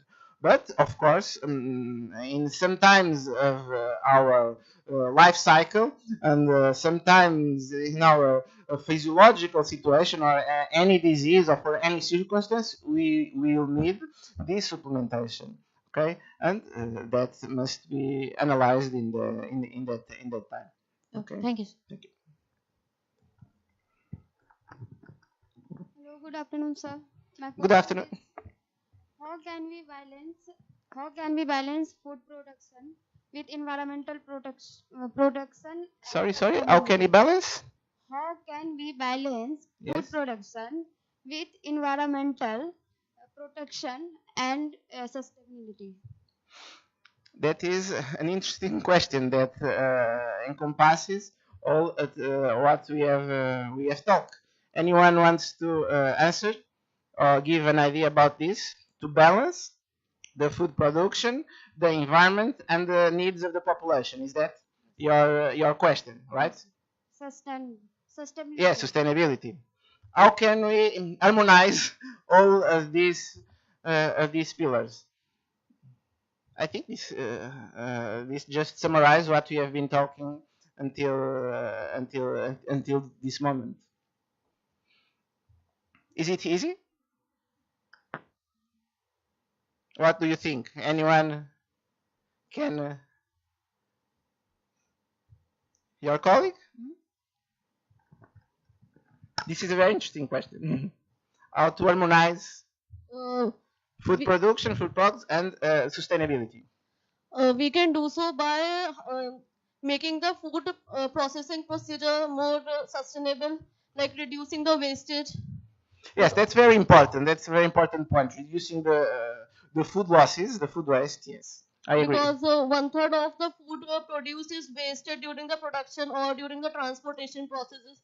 For example, if we are producing tomatoes and we are not transporting them properly, or it took a time from farm to come to the consumer, then a lot of kilos of tomato as matlab, means they are either self decomposed or some due to some insects. So first we should counter that how to reduce the wastage of the food produced and also enhance the processing of the food. So by this maybe we can. Yes, that is a good starting point. Reducing the food losses. Of course, we are working to sustainability, and sometimes we we are eating more than we need. If we see with attention our dietary needs, sometimes or much of times, most of the people are intake more than the needed. So that is very important. Then the ways of production, and we can see especially the updated version of the Mediterranean Pyramid, the third dimension that we see yesterday, the environmental cost to produce each food group, and we see that the greenhouse gas emissions to produce some kind of foods is totally different of the others. So if we consume more food products that has not so huge impact on the environment, we are contributing also to that sustainability. So, but this concern should be not only from the professionals, from us. We should communicate to the populations and pass this information to the populations to make their choices nowadays, not only concerned with their needs, with their dietary needs, but also with this environmental concern. And if we can communicate well with the population, if the population learn this, of course, it make it easier to achieve the sustainability. Of course, this is not a easy and a short way, but I believe we can achieve it.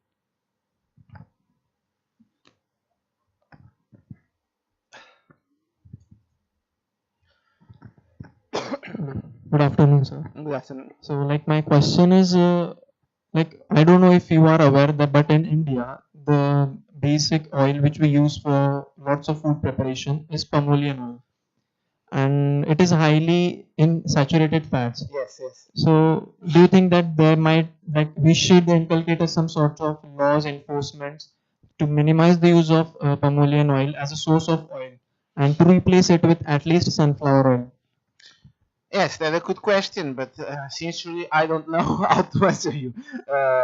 What is? I mean, like, what are your thoughts on substituting that oil Yes, with? I can say that you should make something to substitute, but I sincerely don't know what is the reality of India regarding the production, regarding habits. It is needed to have that understanding to see how to make that substitution, because I can say yes, from the point of view of the composition, I can say you should substitute the palm oil for sunflower oil or even for olive oil. But how to do it? If you say to the population, you must stop to eat this and you must start to eat another thing, you need to know how to do that, because people will not change just for you say. You have to find some strategy to make. But I agree, if you consume too much, or the main oil you use is the My palm oil, perspective it is would like, be beneficial to substitute it with sunflower oil, or even, I don't know if here you consume also olive oil or not so no, much. it's not like Not so feasible much, for us. It's way more expensive. of course. And like, That is one of the problems, and I believe that sunflower is much more expensive also than the palm oil. Isn't correct? yeah, it's expensive compared to the palm oil. But like the snacks which we get here, like around the whole nation, Yes. you pick any snack almost, the main source of oil which they'll be using is the palm oil. So what I believe is somewhere or the other in the upcoming 20 to 30 years, the whole population who's consuming these snacks, and I can say almost 80 to 90%, because during high teas or for example any sorts of events, we tend to use these foods items in our cuisines, and that might lead to coronary heart diseases or cardiovascular diseases in the upcoming generation or in the whole population. Has its consequences, yes, yes. But the question is how to make the population change it. And Perhaps this involves a lot of intervenience, the policymakers, the stakeholders, because what strategy I have to think to reduce the consume, in this case, the palm oil, that has this cost, that the population is accustomed to consume it, but is accustomed, perhaps the main reason is the price. The main Yes. reason, perhaps, It's the price. it's not other reason. So what strategy can I think to reduce the price. For example, the sunflower oil, to make people can choose for sunflower oil and not for palm oil. And this is an interesting work that must be made between the of course the academics, the professionals that will interact with the governments, with the policymakers, with evidence to make perhaps some policies to reduce the cost of production, or to make people have more access in an easy way to other healthier options. And of course, if you make that studies that the high consumption of palm oil during years it is related with some coronary disease, cardiometabolic diseases, and if you show to the policymakers, to the governments, other populations that don't consume this kind of oil, but consume more prevalent olive oil or sunflower oil, even olive oil as a protective function regarding cardiovascular, cardiometabolic diseases. So maybe with this evidence, you can make the policymakers, the governments, make some practical actions to reduce the price of that healthier options. So, like for example, in your nation, like, is it way more easy or difficult when you guys try to put on a change onto some sort of food product? For example, if you can take that this palm oil, if you try and approach your government, so do you I think that believe it's way that more in easy? no country that is easy. I believe that in no country in the world it's easy to make the government take that kind of decisions, and it always take time. In my country, for example, it took very long time until the government decided to tax the sugary drinks and the high fat products, but specific in schools and in health centers. And it took a long time. To be honest, that will not be easy and quick. It's a life, I say, yes. But you have to keep trying. You have to keep showing the evidence. It's very important to show the evidence. That is the role of the academy, the researchers, to investigate, to publish the investigations, and with the evidence you go through the governments, the policymakers, and with the perseverance, insistence, long time, maybe you can change the things. But if it's easy or quick, I life, I say. Yes, but I believe that is in Portugal, in India, and in the most countries in the world, never will be easy. But it is our role also as health professionals. Thanks a lot, sir.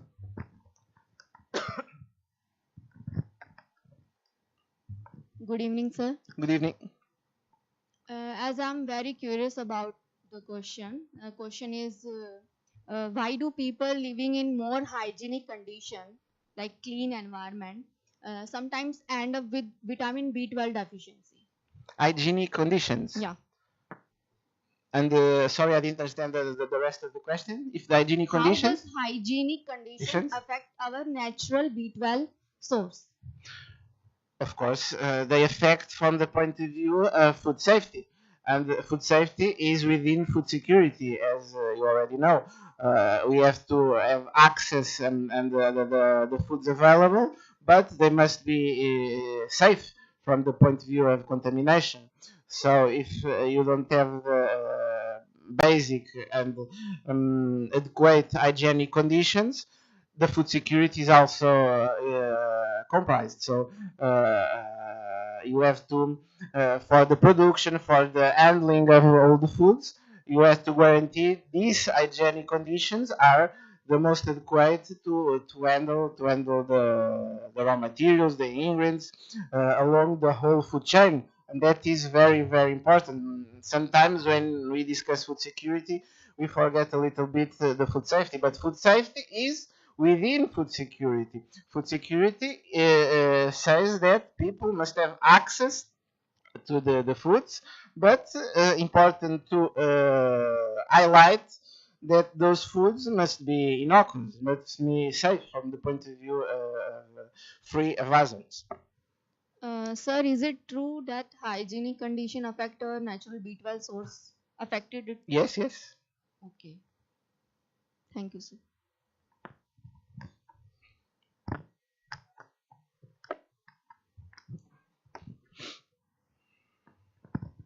So after the announcement of the International Year of Millets, at least in India, a lot of publicity was given to millet-based foods. And even people who were not taking millets were encouraged to take millets, whether in the form of full meals or snacks. So what is your opinion on millets? Does Europe even talk about millets? What is your experience and what is your suggestion? Because in India, after we started it off in many institutes as regular meals in the institute cafeteria or canteens, the uptake was very poor. Most people didn't like the taste, or they started feeling hungry immediately after having that. It did not give that fullness, and also the different kinds of millets were not as per the taste across the country. What is your experience and advice too? Regarding the millets, I can say that I believe that they have much more importance.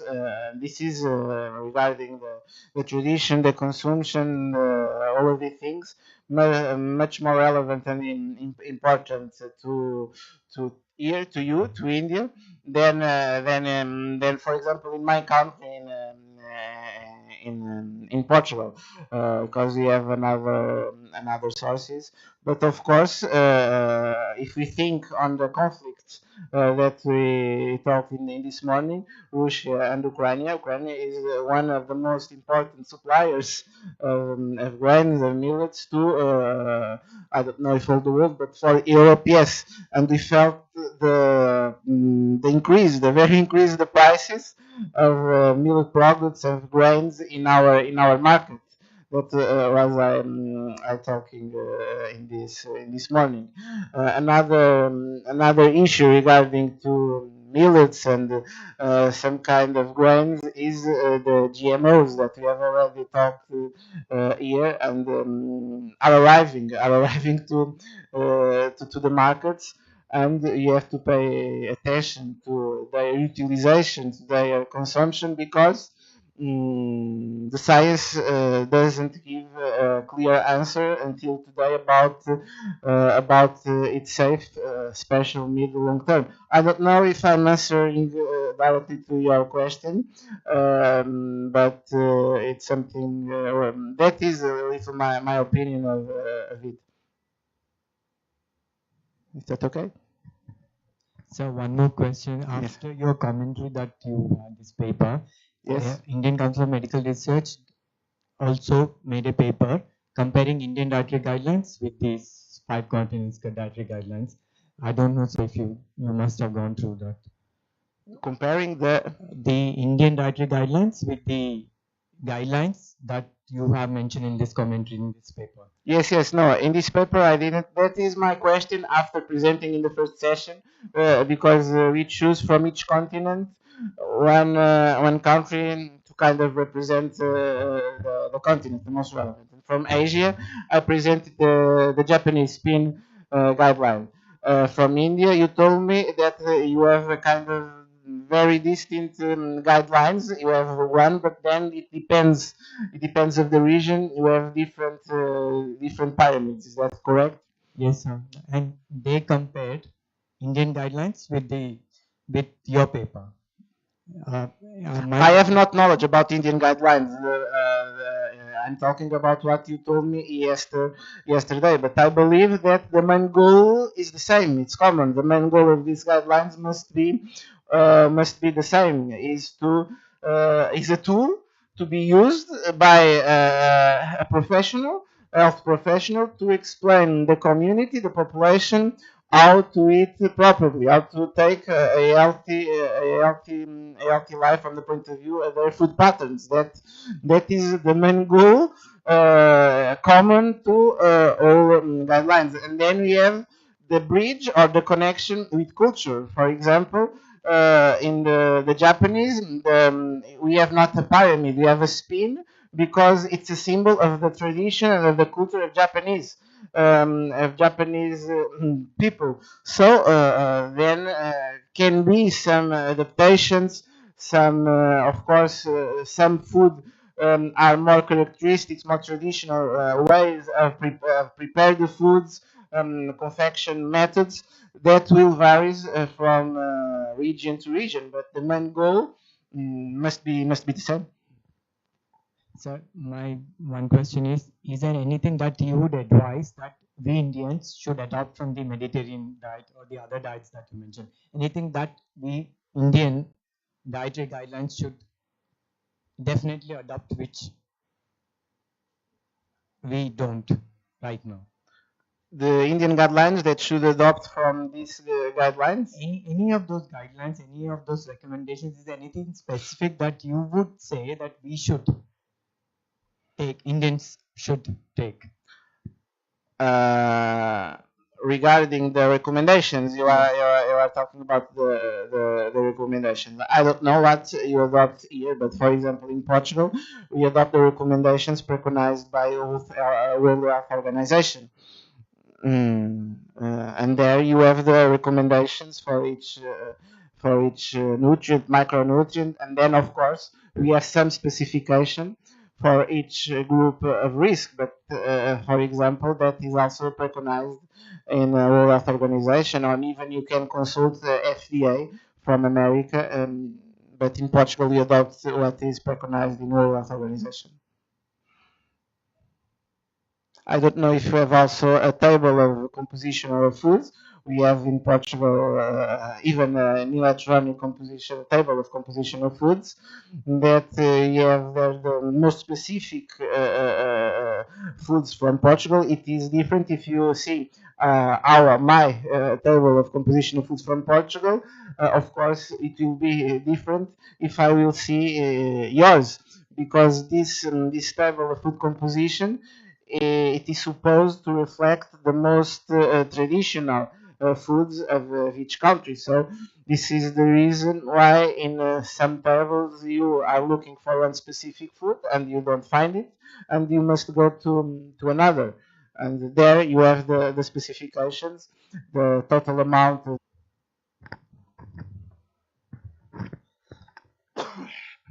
Hello, sir.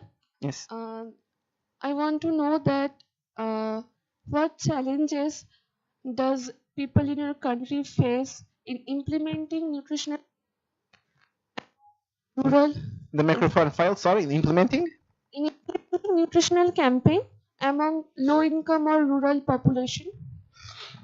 The main challenge is the lack of support from the state, because to make that campaigns, we need money, we need human resources, and people will not do it for free, and that is the main challenge. And the government, until very little time ago, didn't realize, didn't see the importance of the nutrition of the food on the health of the people. So if the people is unhealthy, or if it has any issue related to his health, goes to the doctor, to the medicine, not governments. Since I repeat, not now. Now this is changing, but since not very long time ago, this association between the proper nutrition and food to health is not clear for the government. So if this is not clear, why I will invest money in those actions, in those campaigns, in those studies? That is the main challenge. But fortunately, this is changing. This is changing in the last years. Not only as remediate, but also as prevention. It's very important. The role of the nutritionists, the nutrition professionals in preventing a huge amount of diseases and conditions, and contribute to the higher quality of life. This is the main challenge, and I believe not only in my country, in a lot of countries. Thank you, sir. Thank you very much.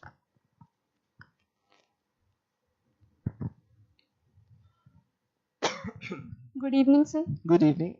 So my question is, how can guideline be tailored to manage diet-related chronic disease like diabetes and hypertension?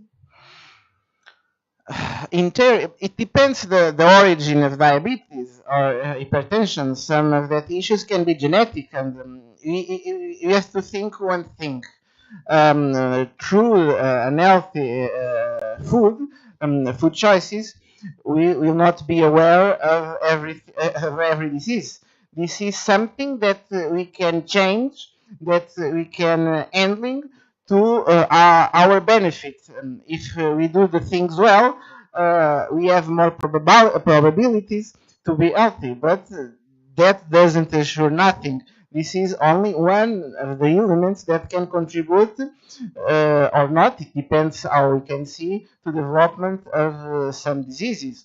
But there are other factors with much more heavy that we can't control. Genetics, for example, the air we breathe, the fact of being being woman or man, that living in a polluted city or living in a rural area, that factors contribute much more for the development of some diseases, for cancer, for I can I can say a lot of diseases. Of course, they are also related with nutrition, but nutrition, good and healthy nutrition, will not solve all of this.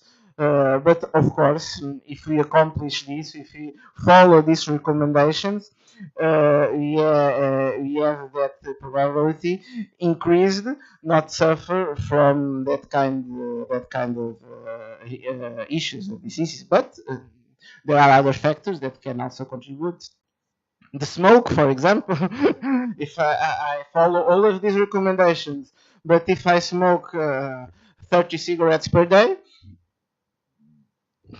Okay, so thank you so much, this sir. is just one element, one variable of the equation, and the good thing, we can manipulate. We can choice, we can make this choice. Other factors we can't, unfortunately, until now, we can change our parents, our genetic, our um, our sex. So it's this we can make everything to change this and to increase or decrease the probabilities of being healthy or unhealthy. Okay, sir. Thank you so much, sir. Thank you.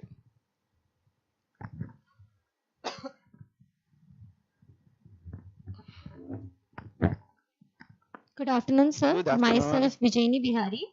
So I want to ask the dietary guidelines state that we should consume more plant products, but this will also have a lot of side effect on the environment like monoculture, reducing biodiversity and degrading soil health. So, what your view on this topic? Yes, that is true. It's not for consuming more plant-based products that we are contributing on we are not harmful to the environment. But if we think the production and if we look for the updated version of Diet Mediterranean Pyramid, we see that the cost to the environment to produce cattle, to produce animal food products is much higher, much harmful than the plant-based products, of course. But we need to eat something. uh, the goal is to find and to develop new ways of produce being plant-based or animal-based foods to be less harmful to the environment. But of course, no plants are innocuous from that point of view to the environment. You are right. You are right. But compared with the cost to the environment, the emission of greenhouse gases related with the production and animal food, based food, it's preferable to Yes, consume sir. plant-based. Thank you, sir.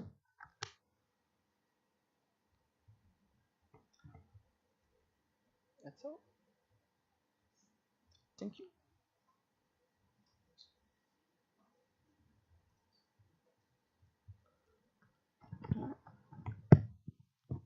Thank you very much. So, sir, we have one question from Sri Mohan Iyer ma'am through YouTube, just we received. Ma'am is asking about the current dietary guidelines of your country related to the sustainability and adequate nutrition. So can you throw some light on that, please? Yes, yes, as we have already discussed here, in my country, we adopted the updated version of the pyramid, the Mediterranean diet pyramid. So we are teaching people, we are encouraging people to, as in last question, eating more plant-based food, to put apart the animal food products, not to exclude. This is important, not to exclude, but intake very less. For example, than our predecessor generations made. Our parents, our grandparents have, at least in Portugal, a very different food pattern that we have nowadays. So the main the main message we are trying to pass to the population is to incorporate more fruits, more vegetables, and less meat. Red meat, special red meat. We have historical consumption of high amounts of red meat, and you have to decrease that. The salt consumption is another issue. I believe you here in India don't have that problem so much as we have in Portugal. As I have already mentioned yesterday, we have a very high consumption of salt. We don't use the spices. That's the reason why I told Dr. Teshpal, please don't put too much spices on my food, because I'm not accustomed to it. Here in Portugal, we eat, for example, chicken, with grilled chicken with salt, and that's all. With rice, and that's all. And no spices in the rice, no spices, no spices, but we add salt to the food, and this is very harmful. Another recommendation we are making to the populations is to utilize these spices, herbs, to salt substitutes. This is the main message: more plant-based products, less salt. And another thing is we use very much, not only in Portugal but in Mediterranean countries, oil. And olive oil, we say this is a very good grass, very good fat. But the people forget that is a fat, and it is not synonymous. We can eat the quantity we want, and much people eat a lot quantity of olive oil. For example, they use the bread similar to yours, and with olive oil, just that. So the intake is also very high. So this is the main recommendations we have to the people. The most great challenge is to make the people be awareness to the implications to the environment, because people don't see that implications. They only see, when go to the supermarket, the price they pay for the foods. And if we have a food product with the double of the price of the other, and if I say no, but you will pay the double, but this is more sustainable, people say, I don't care. I will not pay the double. I don't care, is sustainable or not sustainable. I don't will pay the double for the same product. And this is not easy to make people change their options.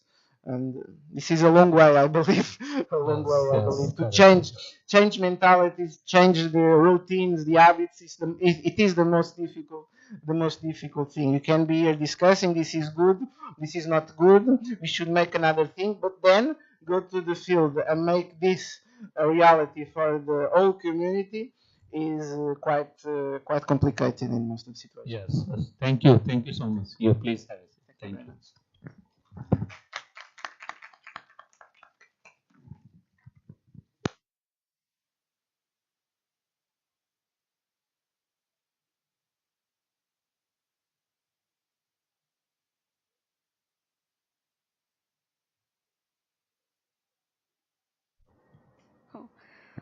So thank you so much, Dr. Apso, for addressing all the questions with such clarity and depth. Your insights on how dietary guidelines differ across countries yet align towards common goals of health, nutrition, and sustainability were truly enlightening. So now, as we move towards the conclusion of day two of GIAN course, let's quickly recap today's proceedings. We begin the morning with a session of food security challenges in Europe in the context of the Russia-Ukraine conflict, followed by a talk on sturgeon as an endangered delicacy, highlighting the intersection of conservation and food culture. Post lunch, we had a highly informative session by Professor Srimao Nayar on Nutrition Security 2030 and Viksit Bharat 2047, focusing on India's journey from food security to nutrition security. The day concluded with a stimulating discussion led by the Dr. Rapso, emphasizing how global dietary guidelines reflect cultural diversity and sustainability goals. It's truly been a long day full of learnings and exchange of ideas. Thank you very much to all of you for your active participation and enthusiasm. We look forward to seeing you tomorrow with more engaging sessions and discussions. Thank you and have a very wonderful evening. We will share tomorrow's session schedule via WhatsApp. Thank you very much.